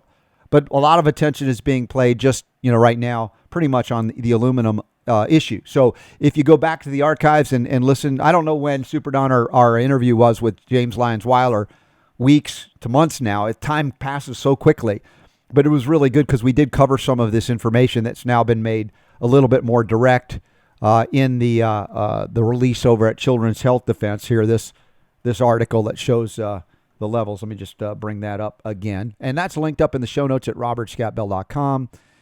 I think it says easier. It's much more complex at the Physicians for Informed Consent, but the U.S. Food and Drug Administration and the Agency for Toxic Substances and Disease Registry, ATSDR, Division of the U.S. Department of Health and Human Services, basically all of these things that are not even constitutionally authorized, never mind that, have raised concerns about the negative effects of aluminum exposure in humans because some of the vaccines contain it. The FDA paper in 2011, Mitkus et al., addressed it, but addressed it with bad math. The study incorrectly based its calculations on 0.78% of oral aluminum being absorbed into the bloodstream rather than the value of 0.1% used by ATSDR in its computations. As a result, the FDA paper assumed that nearly 0.78 to 0.1% times more aluminum can safely enter the bloodstream, and this led to authors to incorrectly conclude that aluminum exposure from vaccines was well below the safety limit. So, come back on this one more time, and I will just say this. Aluminum will push out silica. Silica is one of the most critical minerals, one of the triumvirates, the three that we talk about here: selenium, chromium, and silica. In the right form, not synthetic isolates or chelates, but are the critical three. Massive deficiencies resulting in any and all just about medical diagnoses. And if we talk about removing aluminum, silica becomes the key mineral for removal of aluminum. Some of the studies Chris Exley did showed that silica-rich waters were helping to detoxify some of the aluminum. We are big fans, if you will, of 100% whole food forms of silica. And that's why, if you go to robertscottbell.com and you look at the links on the right-hand side of the page, let me show you that real quick for our new listeners, viewers. To know where to go to choosetobehealthy.com, and you will find under Alta, let's see if Alta Health Products here on the left, I'm just clicking fast, you will see the silica that we use here on the Robert Scott Bell Show. The Silica Challenge for adults, 3 tablets 4 times a day to repair connective tissue disorders, but in aluminum detoxification, silica is critical. You can use also the homeopathic remedy form of this called silicea in conjunction. That'll be more of a metabolic, direct, energetic interface. We talk about frequency medicine. And remind you all as well that frequencies generated in our Echo Water unit, or if you get the new Echo machines, you can program different things to help. And one more thing, I keep coming up with more. If you are dealing with autism or Alzheimer's, we look at these things as the, two sides of the same coin, just happening at different times in your life cycles. The overwhelming heavy metal introduction, aluminum, mercury, resulting in autism or autism spectrum disorders or other neurological damage in childhood. That's how they name it. In old age or older age, they'll call it dementia, Alzheimer's, different things. Other neurological issues like MS, maybe in the younger years or middle age, we see more and more manifestation. And there's so many more. But we'll always talk about heavy metal proficiency, which is kind of a weird way to say it. But more importantly, what happens secondary to that, or even primary before it, mineral deficiencies. And when it comes to mercury, and other metals, selenium becomes the key there. All right, let's see. What do we got here? Questions of the day. Oh, yeah, let's do one right about now. Excuse me. I'd like to ask you a few questions. All right, our first question of the day is coming from, let's see, who's this? Cindy. Cindy, love your show. Learn a lot. Our representative scheduled a town hall phone call tomorrow. That's 3/11. Yeah, that is tomorrow for today. Yeah, today's to the 10th evening. Besides the following, what questions should I ask? Well, Cindy, first and foremost, if you get one question in, that would be awesome. I don't know if they're going to limit you, but you have a lot of things that you've thrown out here that are really good. So what test is being used? Obviously, the answer to that is RT-PCR. That's primary. Is the CDC including presumptive cases in their count? Great question. And I tweeted out, it's gone semi-viral for us, about presumptive positive. Since when is presuming or assuming a scientifically valid way to count anything? A guesstimate, estimate, call it that, but don't say definitive cases. What are the guidelines for diagnoses? I mean, you ask these questions, you could probably find it, but if you want to ask, that's fine. Is the CDC adjusting the numbers if a presumptive case turns up negative? I would highly doubt it. It's a good question, but they're not going to know the answer to that. Let's see. Have any medical professionals seen real-time micron microscopy? I'm sorry. I'm confused. It's electron microscopy. Images of the actual replication of the virus. You're not going to see it replicate in an electron microscope because everything is neutralized in that image. It's a vacuum that you create to see it.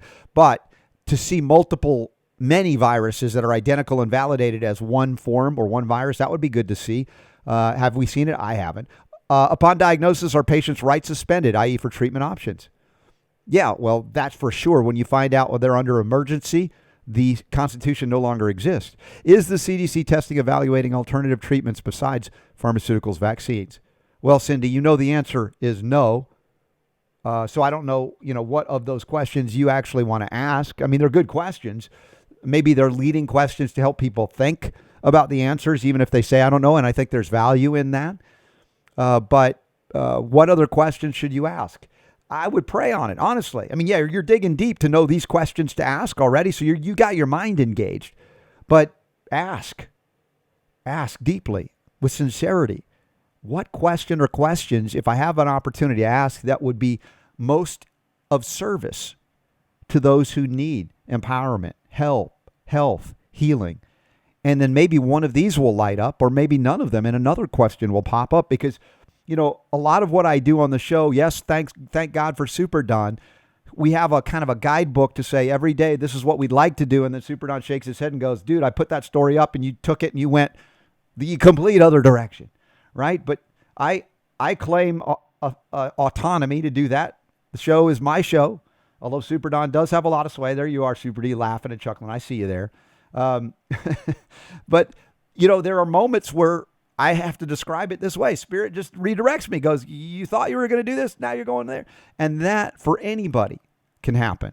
And that's a good thing, not a bad thing. You plan and you prepare and then be ready to abandon it when you're given a different signal in that moment. So be open, be sensitive to that, and that takes practice. Just like learning the language of your body, symptoms, etc. It takes practice when you've been suppressed with drugs your whole life, like I was for the first 24 years or so. And then I had to relearn the language of my body. And you need to relearn or learn for the first time the language of soul or spirit. How does it communicate to you? What messages? Does it use billboards that pop up suddenly or cars with license plates that say something? How does it speak to you? Is it a whisper? Is it a yell? Is it a song that suddenly appears? To let you know, whatever it is, it's your method. It's not wrong. It's right for you because that's how you receive it. And that's when I talk about reconnecting to the voice of all voices. So, Cindy, thank you for the PCR questions. We got a lot more questions of the day coming up, at least 3.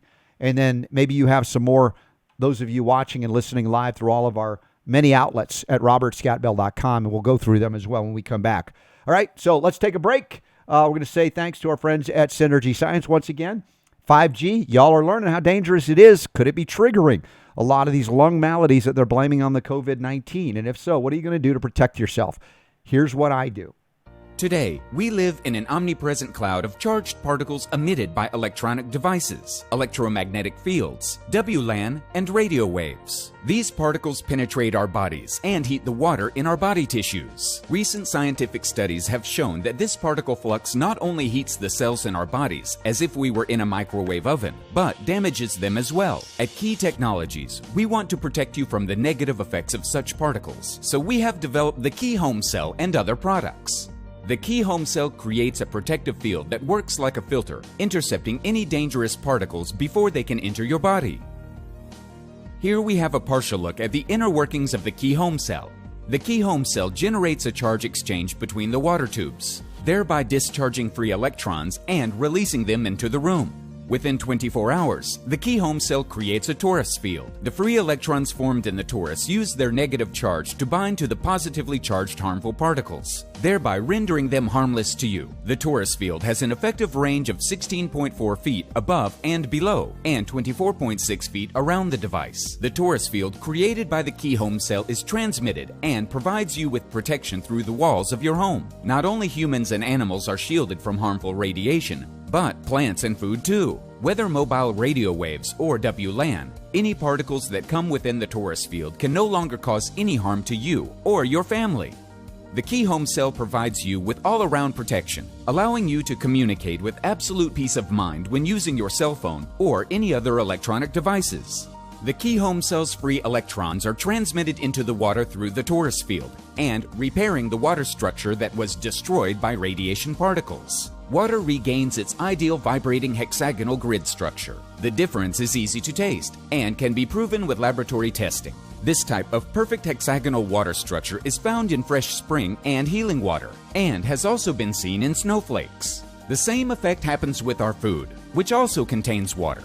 The Key Home Cell greatly reduces radiation exposure from cell phones, laptops, WLAN transmitters, mobile terminals, and other sources of radiation. The Key Home Cell drastically reduces the thermal stress on your body tissue. It is very fast and very easy. With the Key Home Cell, you will experience a new quality of well-being within your home and more life energy without any unhealthy exposure to radiation.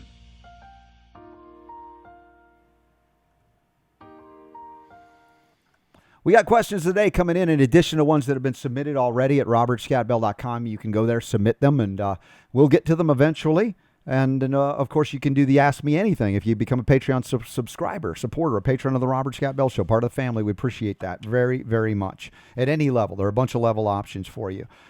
We have, again, a giveaway coming up there as well. And I think we have, what did we already figure out what we were, we did on Friday, Super Don, what we were going to give away this month from Dr. King, right? I think he had the regional allergy mixes. That is correct. And so whoever the winner is will find out what region they're in, and they'll get the one that's appropriate. Regional allergy mix. And you can start now before allergy season. You're better off. So we'll plan to give away that. That'll be an upcoming newsletter description as how to enter for that giveaway.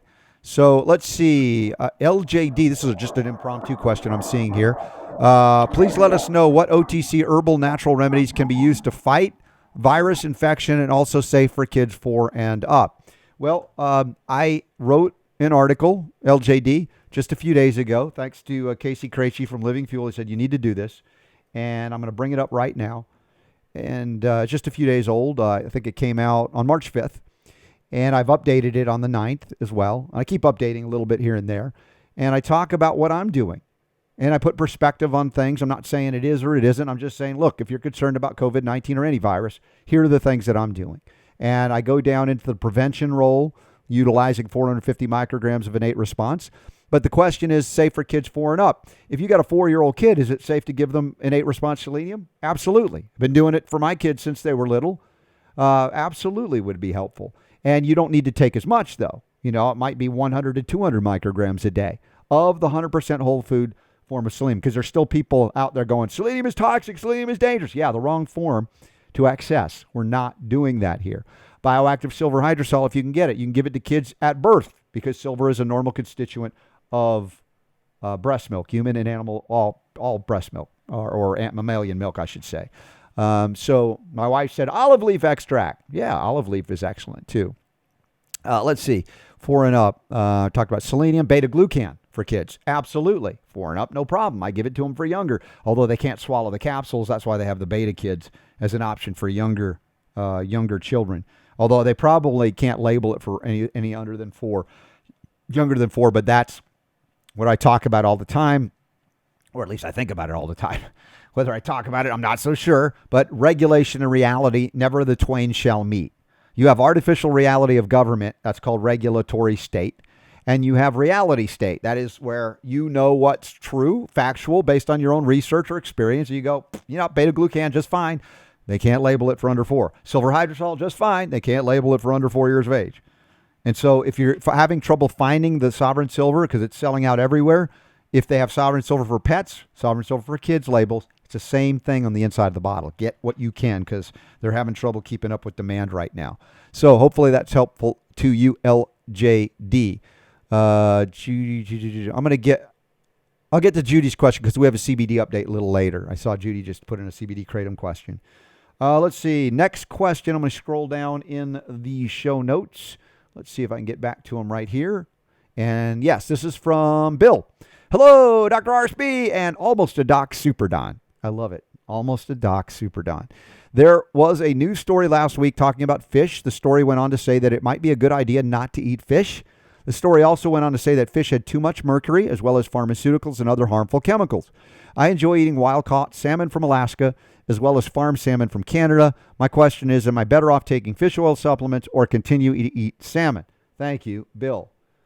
Well, this is not a new story, a new news story. This has been ongoing, where they warn you against eating fish because of mercury, yet they ignore the mercury that's still in vaccines being injected or other things.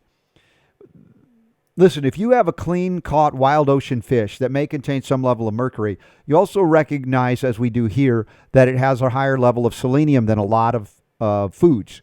Selenium counteracts mercury right away, and that would help. We also talked some years ago, the Health Ranger did some tests and found out that eating strawberries with any food that may contain mercury, like fish, organic, of course, that the fibers, the non-soluble fibers in the strawberries tend to attract mercury right in the gut. So that if you followed on a fish meal of any kind with organic strawberries, that may bind and sequester, and it's just a strategy to keep it in the alimentary canal and move it right on out again. But the selenium is really the key here, and why I'm not concerned. Now, the concern we've had over the years is Fukushima radiation in the Pacific Ocean. I don't have a Geiger counter, but if I did, run it over the fish. Find out, hey, is there untoward radiation on levels you don't want to consume? That would be a big concern. As far as farmed salmon in Canada, most farmed salmon is higher in toxicity than wild caught salmon. So I don't know which fisheries you're talking about in Canada, but I would want to know, have they tested the fish and what's in it? PCB, who knows what's in those things. As far as fish oil, we've used Nordic Naturals for years, finding a clean source of fish oil that's not been contaminated or has gone bad. Very important if you'd like. So I would still eat fish if you can basically get the clean wild caught form. Hopefully that's helpful there, Bill. Let's see. Just want to mention, because I'm a big fan of eating fish. Yeah. I love seafood. Mm-hmm. On the scale of mercury content, ppm, salmon is down on the lower end of things versus some of the other fish like tuna. Right. Yeah, the higher end fish as far as and I mean, I just for the heck, because I know I'd seen this before, but I pulled up a chart. Mm-hmm. When you start getting into like bass and mackerel, a lot of different tunas, bluefish, marlin, shark, swordfish, those are the higher concentrations. Salmon's way down in there. So salmon's not as big. Because I know he mentioned something about salmon in his question. Right. He's worried about eating salmon. I love salmon. I don't eat it every day. Salmon is awesome. Yeah, it's amazing, especially in the summer when they make their run and you can find like whole salmon for ridiculously inexpensive prices. I mean, it's like we used to stop. I remember back, I don't know how many years ago when I lived in Georgia, you get the salmon from Alaska in the summer, like June or July, and we'd be getting whole fish for like $1.99 a pound. I mean, it's probably not that cheap anymore, but still in the summer you could still get great deals on that. And we would actually cut it up and freeze it. And so we would have, salmon steaks or whatever, fillets over the year because, you took advantage of the great pricing if you have, enough freezer space, for instance, in that regard. So anyway, good strategies there. No, I haven't given up on fish, but I would like to have a Geiger counter. I'm still suspicious of the Pacific based on Fukushima, but if anybody's got listen, we haven't talked about Fukushima in a long time. No, we have not. It hasn't made major headlines, but that situation didn't go away. Yeah, but also it's still there. No, but remember they found certain bacterial species or something growing in there, eating the radiation. Isn't that like nature to even outwit man's stupidity in releasing such things? Over time, that there will be remediation technology, I believe, and it'll happen because we mimic nature, or we do what nature does. Yep. So, next question. Back to the notes at robertscottbell.com. Can colloidal silver be used in a nebulizer? Super Don, can you answer this one? I'm almost tired of answering this question. Yeah, almost. Well, you know what? I wanna split some hairs real quick. Okay. Because I know we had a question like that come up on the YouTube channel just recently. And the quick answer on that was yes. And then it just kind of went, and I got to thinking about it, and I was like, because I think the question over on YouTube, which is along the same lines, was asking about if it could possibly cause a pulmonary embolism. Oh, right, yeah. Remember that? Yeah. And so it was our buddy Steven, I think it was, loyal fan of the show, answered for us. Yeah, he did great. Yeah. But here's my question to you. Sure. Ask me anything. See, we're going to pretend we're on Patreon right now. All right, Robert Scott Bell. I'm nervous.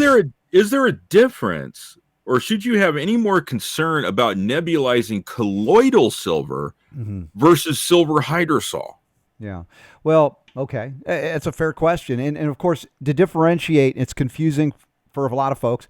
Colloidal silver is an umbrella term, okay, that covers a lot of things. Silver in water is suspended in water. A lot of things are called colloidal silver that may or may not be fully accurate, like high concentration colloidal silvers are typically mild silver proteins. There are strong silver proteins as well, where they actually suspend the proteins in water. It's not colloidal silver technically, it's protein suspensions.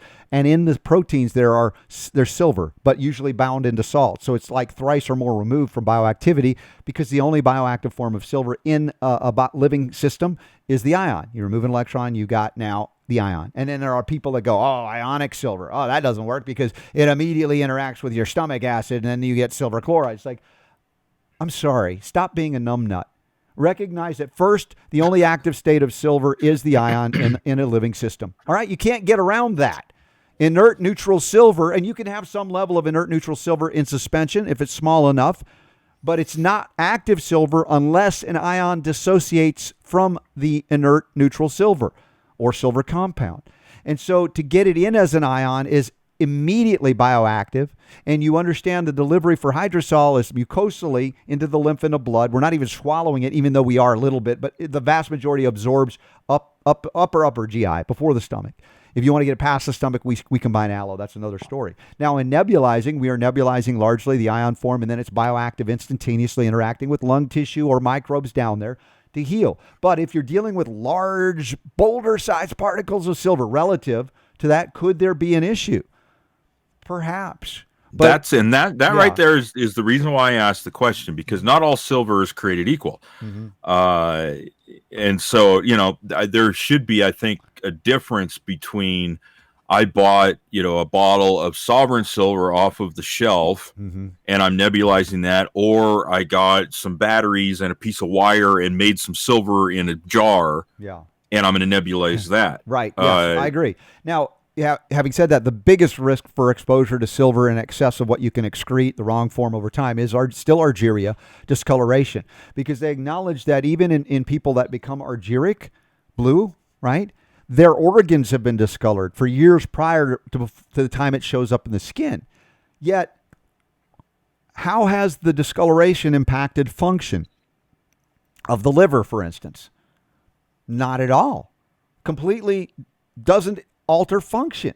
So safety is not an issue. Discoloration of the skin is. Now, in terms of occupational exposure, a lot of the issues of toxicity with metals, silver, occupational exposure, dust, right? Like in manufacturing facilities, you're breathing it in and then they find lung issues or other things. You're talking granulomas develop, but we're talking about on the order of literally boulders at a microscopic level, but boulders relative to what we're dealing with most colloidal silvers or the hydrosol, which is the safest, most active form.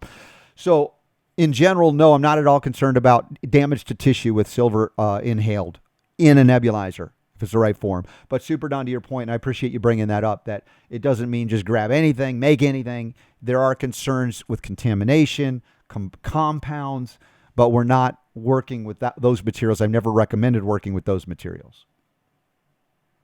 You have the link to the YouTube of me showing everybody how to nebulize it, because with this question that just came in from Zachariah, probably new to the Robert Scott Bell Show. And it's also included, I think the links are included in the article I wrote on what I'm doing for those that are concerned about coronavirus COVID-19. So it's all there. It'll take me just a moment. Okay, no problem. So this one is from Melinda. Back to questions of the day. Hello, I was just diagnosed today with severe osteoporosis in my foot. I understand your mom had the same issues. I refuse to take pharma meds. Do you have advice for me, Melinda? No, I don't have advice for you, Melinda. Sorry. Only information. Only empowering education information. Oh, okay. Yeah, I don't give advice here. But Melinda, my mom had what's known as osteopenia. That was the beginning phases, some weakening of the integrity of the skeletal system, showing some loss, bone loss. Osteoporosis is full blown. You think about porous bones, for instance. Now, the medical doctors, bless their hearts, they prescribe iconoclast drugs like Boniva and Fosamax. And what do those drugs do? They stop the breakdown of bone tissue, under the theory that if we stop the breakdown of bone tissue, that you're going to have healthy bones. But it completely is allopathic medicine to a T. It's lunacy, it's idiocy, it's stupidity. I'm going to put doctors who prescribe iconoclast drugs, I'm going to put them in a corner with a dunce cap on. Because the normal way our bones, our skeletal system, or our whole body stays healthy is that there's a life cycle for cells, including bone cells. And there is a breakdown that normally occurs, and in a normal healthy body with minerals present, there's a flushing of the system and a replenishing of new cells. Old cells die, they move on out, new cells come in. And when you stop the breakdown of old cells, you end up with necrotic, weak tissue with no skeletal or connective tissue integrity. And then you see abnormal growth as the body's trying to figure out what the hell do we do with all of these old cells that are not being allowed to be cleansed out of the system. And you end up with crackled jaws, like fuzzy jaw, they call it. Abnormal bone development. Because they said, if we can just stop the breakdown of old bone cells, we'll be good. We'll be golden. No, Dr. Numbnut. That's not how it works. That's not how any of this works. So what do we look at? We say, what is the key mineral that is deficient in just really any skeletal disorder, osteoporosis included? It's not calcium. In fact, most cases of osteoporosis, we see an abundance of calcium available in the body, not appropriately metabolized because there are other factors that are missing, like magnesium. But in this case, the key mineral of all minerals with connective tissue disorders, including and especially osteoporosis, is silicon. And just as we showed earlier in the show, and this is now for Melinda, I'm going to go back to the website to show you what to do here. You click on, let's see, go on scrolling up, wherever it is. These things rotate. There's the Choose to Be Healthy site right now. Boom. Click on it. And we're going to go there, and we are going to go to Alta Health Products on the left side. Click on that, and we're going to click on Alta Silica. 120 tablets. So I want you to imagine if you're in the loading phase, this bottle of 120 tablets is going to last you 10 days. So buy appropriate, because you are probably going to go at least 30 days at this rate, maybe longer, of 3 tablets 4 times a day. That's 12 a day. And my mom did this. She gets annoyed with me. She's like, when I ask her, how much you taking? Oh, I'm taking 1 a day. I'm like, Mom, dude, you're dealing with stuff you've got to reverse. You've got to reverse. And you need supplement. You need mineral, flow into the body. And so she did that and then went back, I don't know, was it 2 weeks? 2 months later, reversed it. And of course, she dances 2-3 times a week, so she's exercising as well. And I talk about her. She's 86 now, and a few years back, she fell down at a really nasty fall. Nothing broke. She just was bruised. And she got up, and as soon as she was ready again with arnica and everything else, she was back to dancing. So Alta Silica Magnesium, that's the Mega Food Magnesium Super Non. I'm sorry, I brought you into the picture here also. Hey, there he is. I just want to also, my wife texted me and said there's a product called Grow Bone, a kind of a mineral supplement that is whole food. If it's truly whole food, I would say yes, because it's all minerals that are important, but the most critical one being silica and magnesium. And if you want to reduce inflammation, you can do a turmeric product with the black pepper as well extract involved in that too. So at least a month on the loading phase, and you can start reducing to 9 a day, then 6 a day, and then reassess after at least 8 weeks.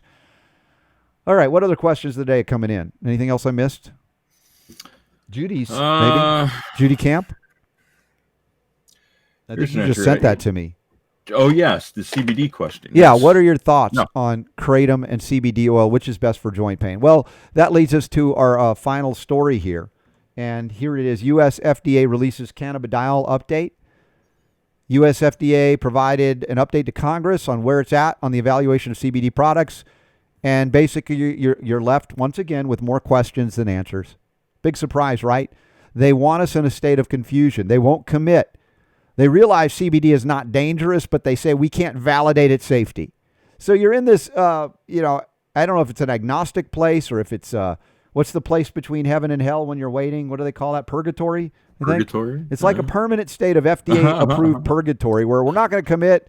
So it'll keep the markets in flux. It'll keep companies in flux that should be doing really great now as people are afraid to invest in cannabis and hemp and things like that. So we're left with CBD non-clarity, CBD confusion. Now, we try to cut through all the garbage and let you know that we're still buying hemp-derived CBD. We're still supported and want you supported by what? This form of CBD we get from our friends at CV Sciences. pluscbdoil.com. You can get it for 15% off with the code RSB15. And today was a multi-CBD dose day. I could feel, like I said, the angst and the anger and all of that in the air just because of the COVID propaganda. So I take that every day. There's a gold form. We talked to Stuart Tomk last week about it. Go back and listen and watch that show. Now, as far as Judy's question, kratom or CBD oil, I don't think anybody knows which is best for joint pain, because some people will do the topical CBD, the raw form, or mix it with the gold form and put both topically and get great relief locally. I've had experience with muscle pain with the CBD, which is great. But then others say the CBD takes away my anxiety but doesn't address the pain so directly. And they'll go on the kratom. And they'll have a miraculous recovery in terms of pain management. They'll function. My wife is a great example of this. And if you go back to the Robert Scott Bell Show webpage, and I'll bring you back there for those of you watching, there's a direct link to our friends at CV Sciences that'll get you plugged into the 15% off. And if I scroll down here, you've got the Healthy Buddha back in Central Florida, and they're friends of mine, Jackie and John, and they will hook you up with the best kratom organic quality. And you can also be introduced to the kratom from our friend John Bush as well. Let's see where it is. Here it is, where you can actually, if you're trying it for the first time, you can get a free ounce of kratom, or you can buy it 50% off the kratom, get all the different veins, the colors as you see here. And we tried that to find out which was working best. And my wife's favorite is the red relaxation, just so you know. And so I would say plug in, start it, and then get back to me, Judy, and tell me which works best for you. Put it into practice, put it into play. What do you say, Super D? Yeah, I mean, they're both tools that you should have in your toolbox for things like that, for joint pain. I've seen, as you have, success with both with my family members. Right. And so, yeah, I mean, that situation that you've got there with, if you're curious about it, getting a free ounce takes all the curiosity out of it, right? You get to actually try it and check it out for yourself. So I just went to the Healthy Buddha site, and it looks like they've got 4 locations now back in Mount Dora. Wow, they're growing. Winter Park, Sanford, and Orlando. They were working when I was there last time, and I saw Jackie and her husband was working. He was working so hard on this that they opened up a downtown Orlando store, and I'd be there if I was still there. I love them and what they're doing, and you can get kratom there. You can go right up to the bar and get different strains, and it's just a cool place where you don't have to drink alcohol and get schnockered out of your mind. You can sip CBD or kratom. They have great stuff there. So good. I'm glad we have that linked up. So thank you for asking that question, Judy. Anything else before we wrap? Because I know that UK Health Radio has to sign off, and then we'll continue for a little bit more of the show. So don't go anywhere. There's more to come. You know what? Deborah Hooper didn't quite catch that. She wants to know if you can quickly review the osteoporosis protocol. So I guess we could do that right after the break here. All right, we'll come back. Anybody concerned with osteoporosis or anybody knows anybody with it, we will talk about that. If you have other questions, drop them in right now. Remember that we got a broader perspective on questions that you're allowed to ask when we do our AMA through Patreon. So sign up there and support us directly if you can. We appreciate it. I'm going to sign off. Thanks to Billy DeMoss, Billy D, Dr. DeMoss. He's amazing with his Caljam, and I appreciate him being on board, man. I could just, seriously, Super Don, next time he's on, I'm taking the day off. He can just host a show, and I don't have to say a thing. By the way, that's Cal, C-A-L. It's not Caljam. Did I say Caljam? Caljam, yeah. No, Caljam, CALJAM.org. Thank you, Super Don. Power to Heal is yours. Back with osteoporosis news and how to overcome it after this. The Robert Scott Bell Show.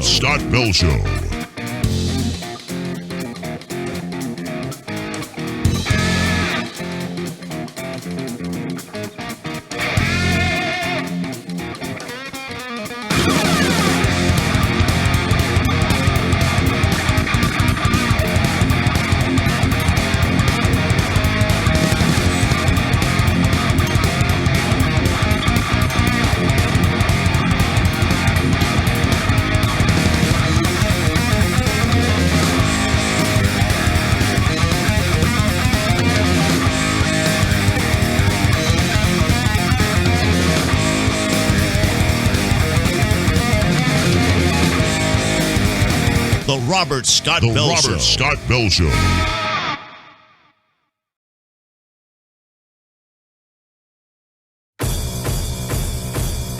check out a sweet offer that my friends at Better Way Health give. This is an immune boosting supplement that you can't get anywhere else. Beta-glucan activates and enhances your immune response to invaders. These things are brilliant for modulating the immune system. Someone has a need for help in supporting their immune system, I'm looking at the glucan product. It's amazing, and there's been an enormous amount of research done on this. It's the most studied immunomodulator on Earth, with over 14,000 published studies referencing beta-glucan, and it's currently being tested in roughly 100 clinical trials. If you like your dietary supplements with validated science, there's nothing that has more behind it than the beta-1 3D glucan from Better Way Health. Probably the most heavily researched substances that I'm aware of that modulates the immune system. It rebuilds your immune system. Consistency and quality are everything. Here, you want to see my supplement drawer? Here it is. Get ready. I was putting together my research and I tripped on this supplement called beta-glucan. There it is. It's very small. I take beta-glucans, immune booster. You don't have to worry that you're overstimulating the immune system. We have been just amazed.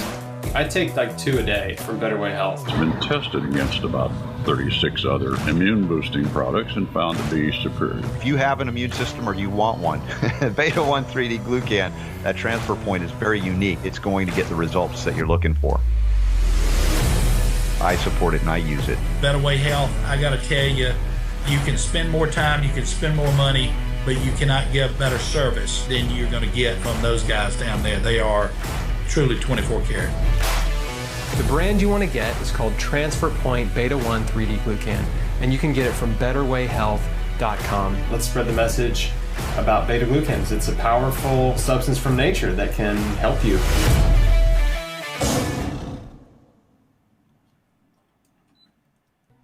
All right, we're back for a little bit. I got some stuff going on. Super Don's always busy, and I think we had a question coming in. You said a follow-up on the osteoporosis issue. Was that from Judy? Deborah. Again? No, that was Deborah. Oh, Deborah, okay. So, Deborah, the loading phase is 3 tablets of Alta Silica 4 times a day, 12 a day. So 1 bottle lasts you 10 days. So get at least 3 to get you through the first month, but you're going to continue taking the Alta Silica for a while. I mean, I take it every day. I don't have osteoporosis. I typically will take 2 to 6, just depending on how I'm feeling, just for general connective tissue support. It's one of my daily go-to items that part of my supplementation regimen. So in the loading phase, it's 3 tablets 4 times a day, and then you can start taking it down to 9 a day, 6 a day, but you'll reassess how your skeletal system is doing after about 2 months or so, however you want to go about doing that. But reduce inflammation, essential fatty acids, CBD, kratom, like we talked about. Also, magnesium plays, again, a huge role. Mega Food magnesium is 100% whole food. I don't sell any of these products. I talk about the ones that I use personally and know to be the most efficacious because they're whole food form.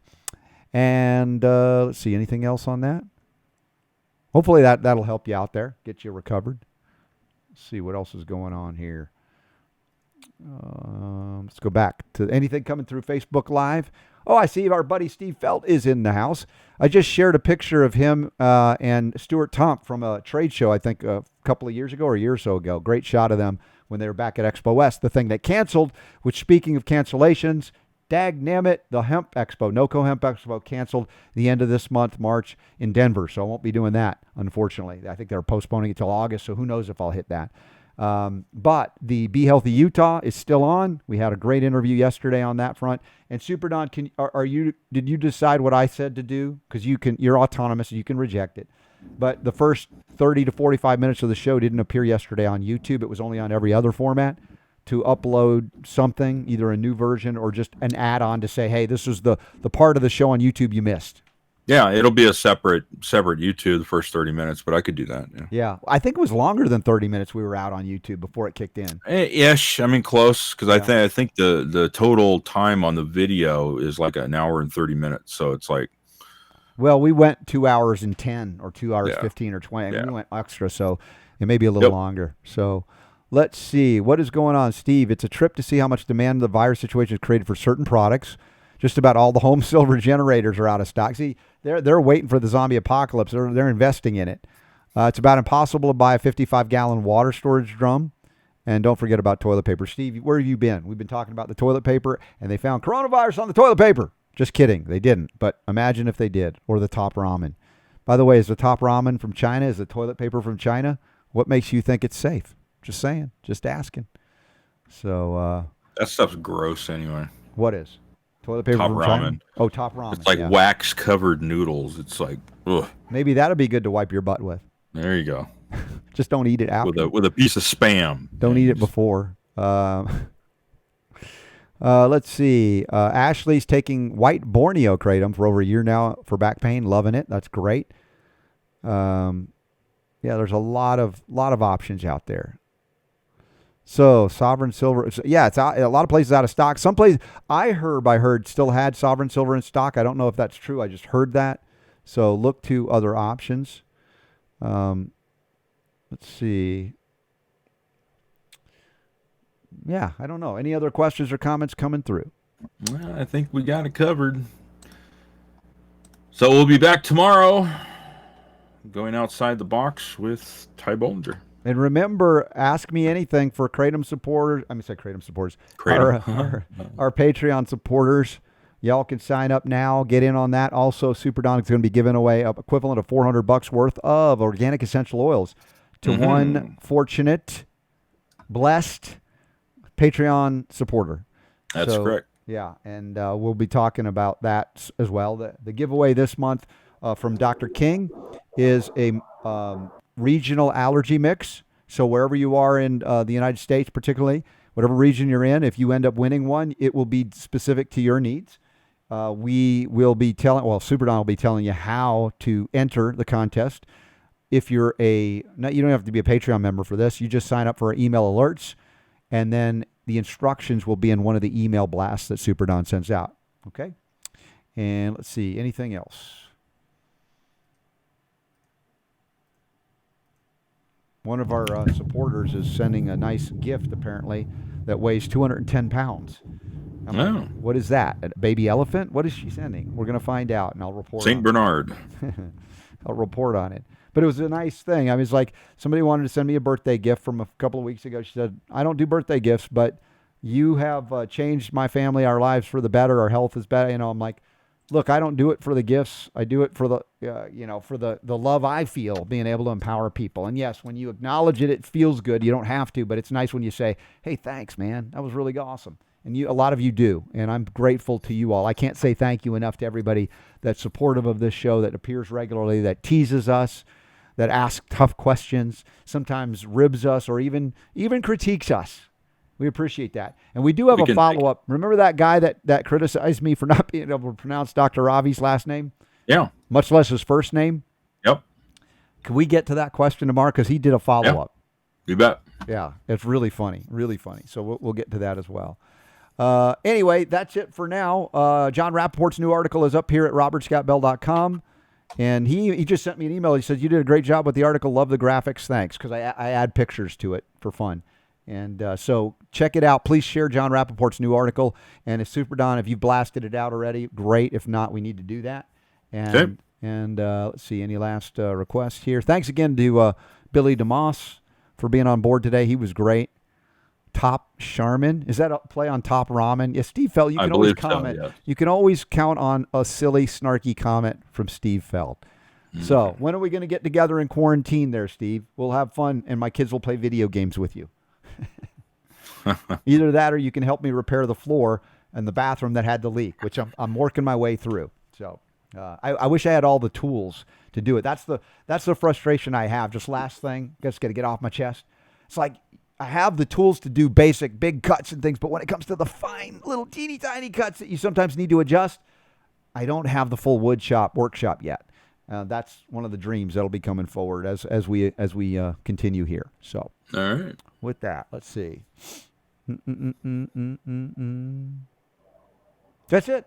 I got nothing else, and your face is looking funny right now. You actually look like a dog. You got to see it. You got to look at this. It's like you got clown makeup on. Oh, I see it. You see it? That's hilarious, dude. I didn't do that. It's not a special effect I'm aware of, but something's going crazy. That's bizarre. Your picture right now. Wow. For those of you who don't watch the show, you got to see Super Don at the last minute of the show. Look at the camera now. Let's see if it still holds. I'm looking. No, I'm looking. Look that way. Yeah. Oh, I don't know. It's like you have white makeup on and the beard. I don't know how this happens. Anyway, we'll end on that note so everybody can get a good laugh. It's coronavirus. It's coronavirus filter on there. Oh, he's cleaned it. It's all gone. He's back. Super Don is back, and he looks better than ever. All right, thank y'all for being with me and indulging me on the silliness as well. I appreciate y'all. We'll be back tomorrow to go outside the box here on the Robert Scott Bell Show. Sign up for alerts at robertscottbell.com. robertscottbell.com. We'll go out with some Grandma Mickey-friendly music. Yeah, let's do it. Power to Heal is yours.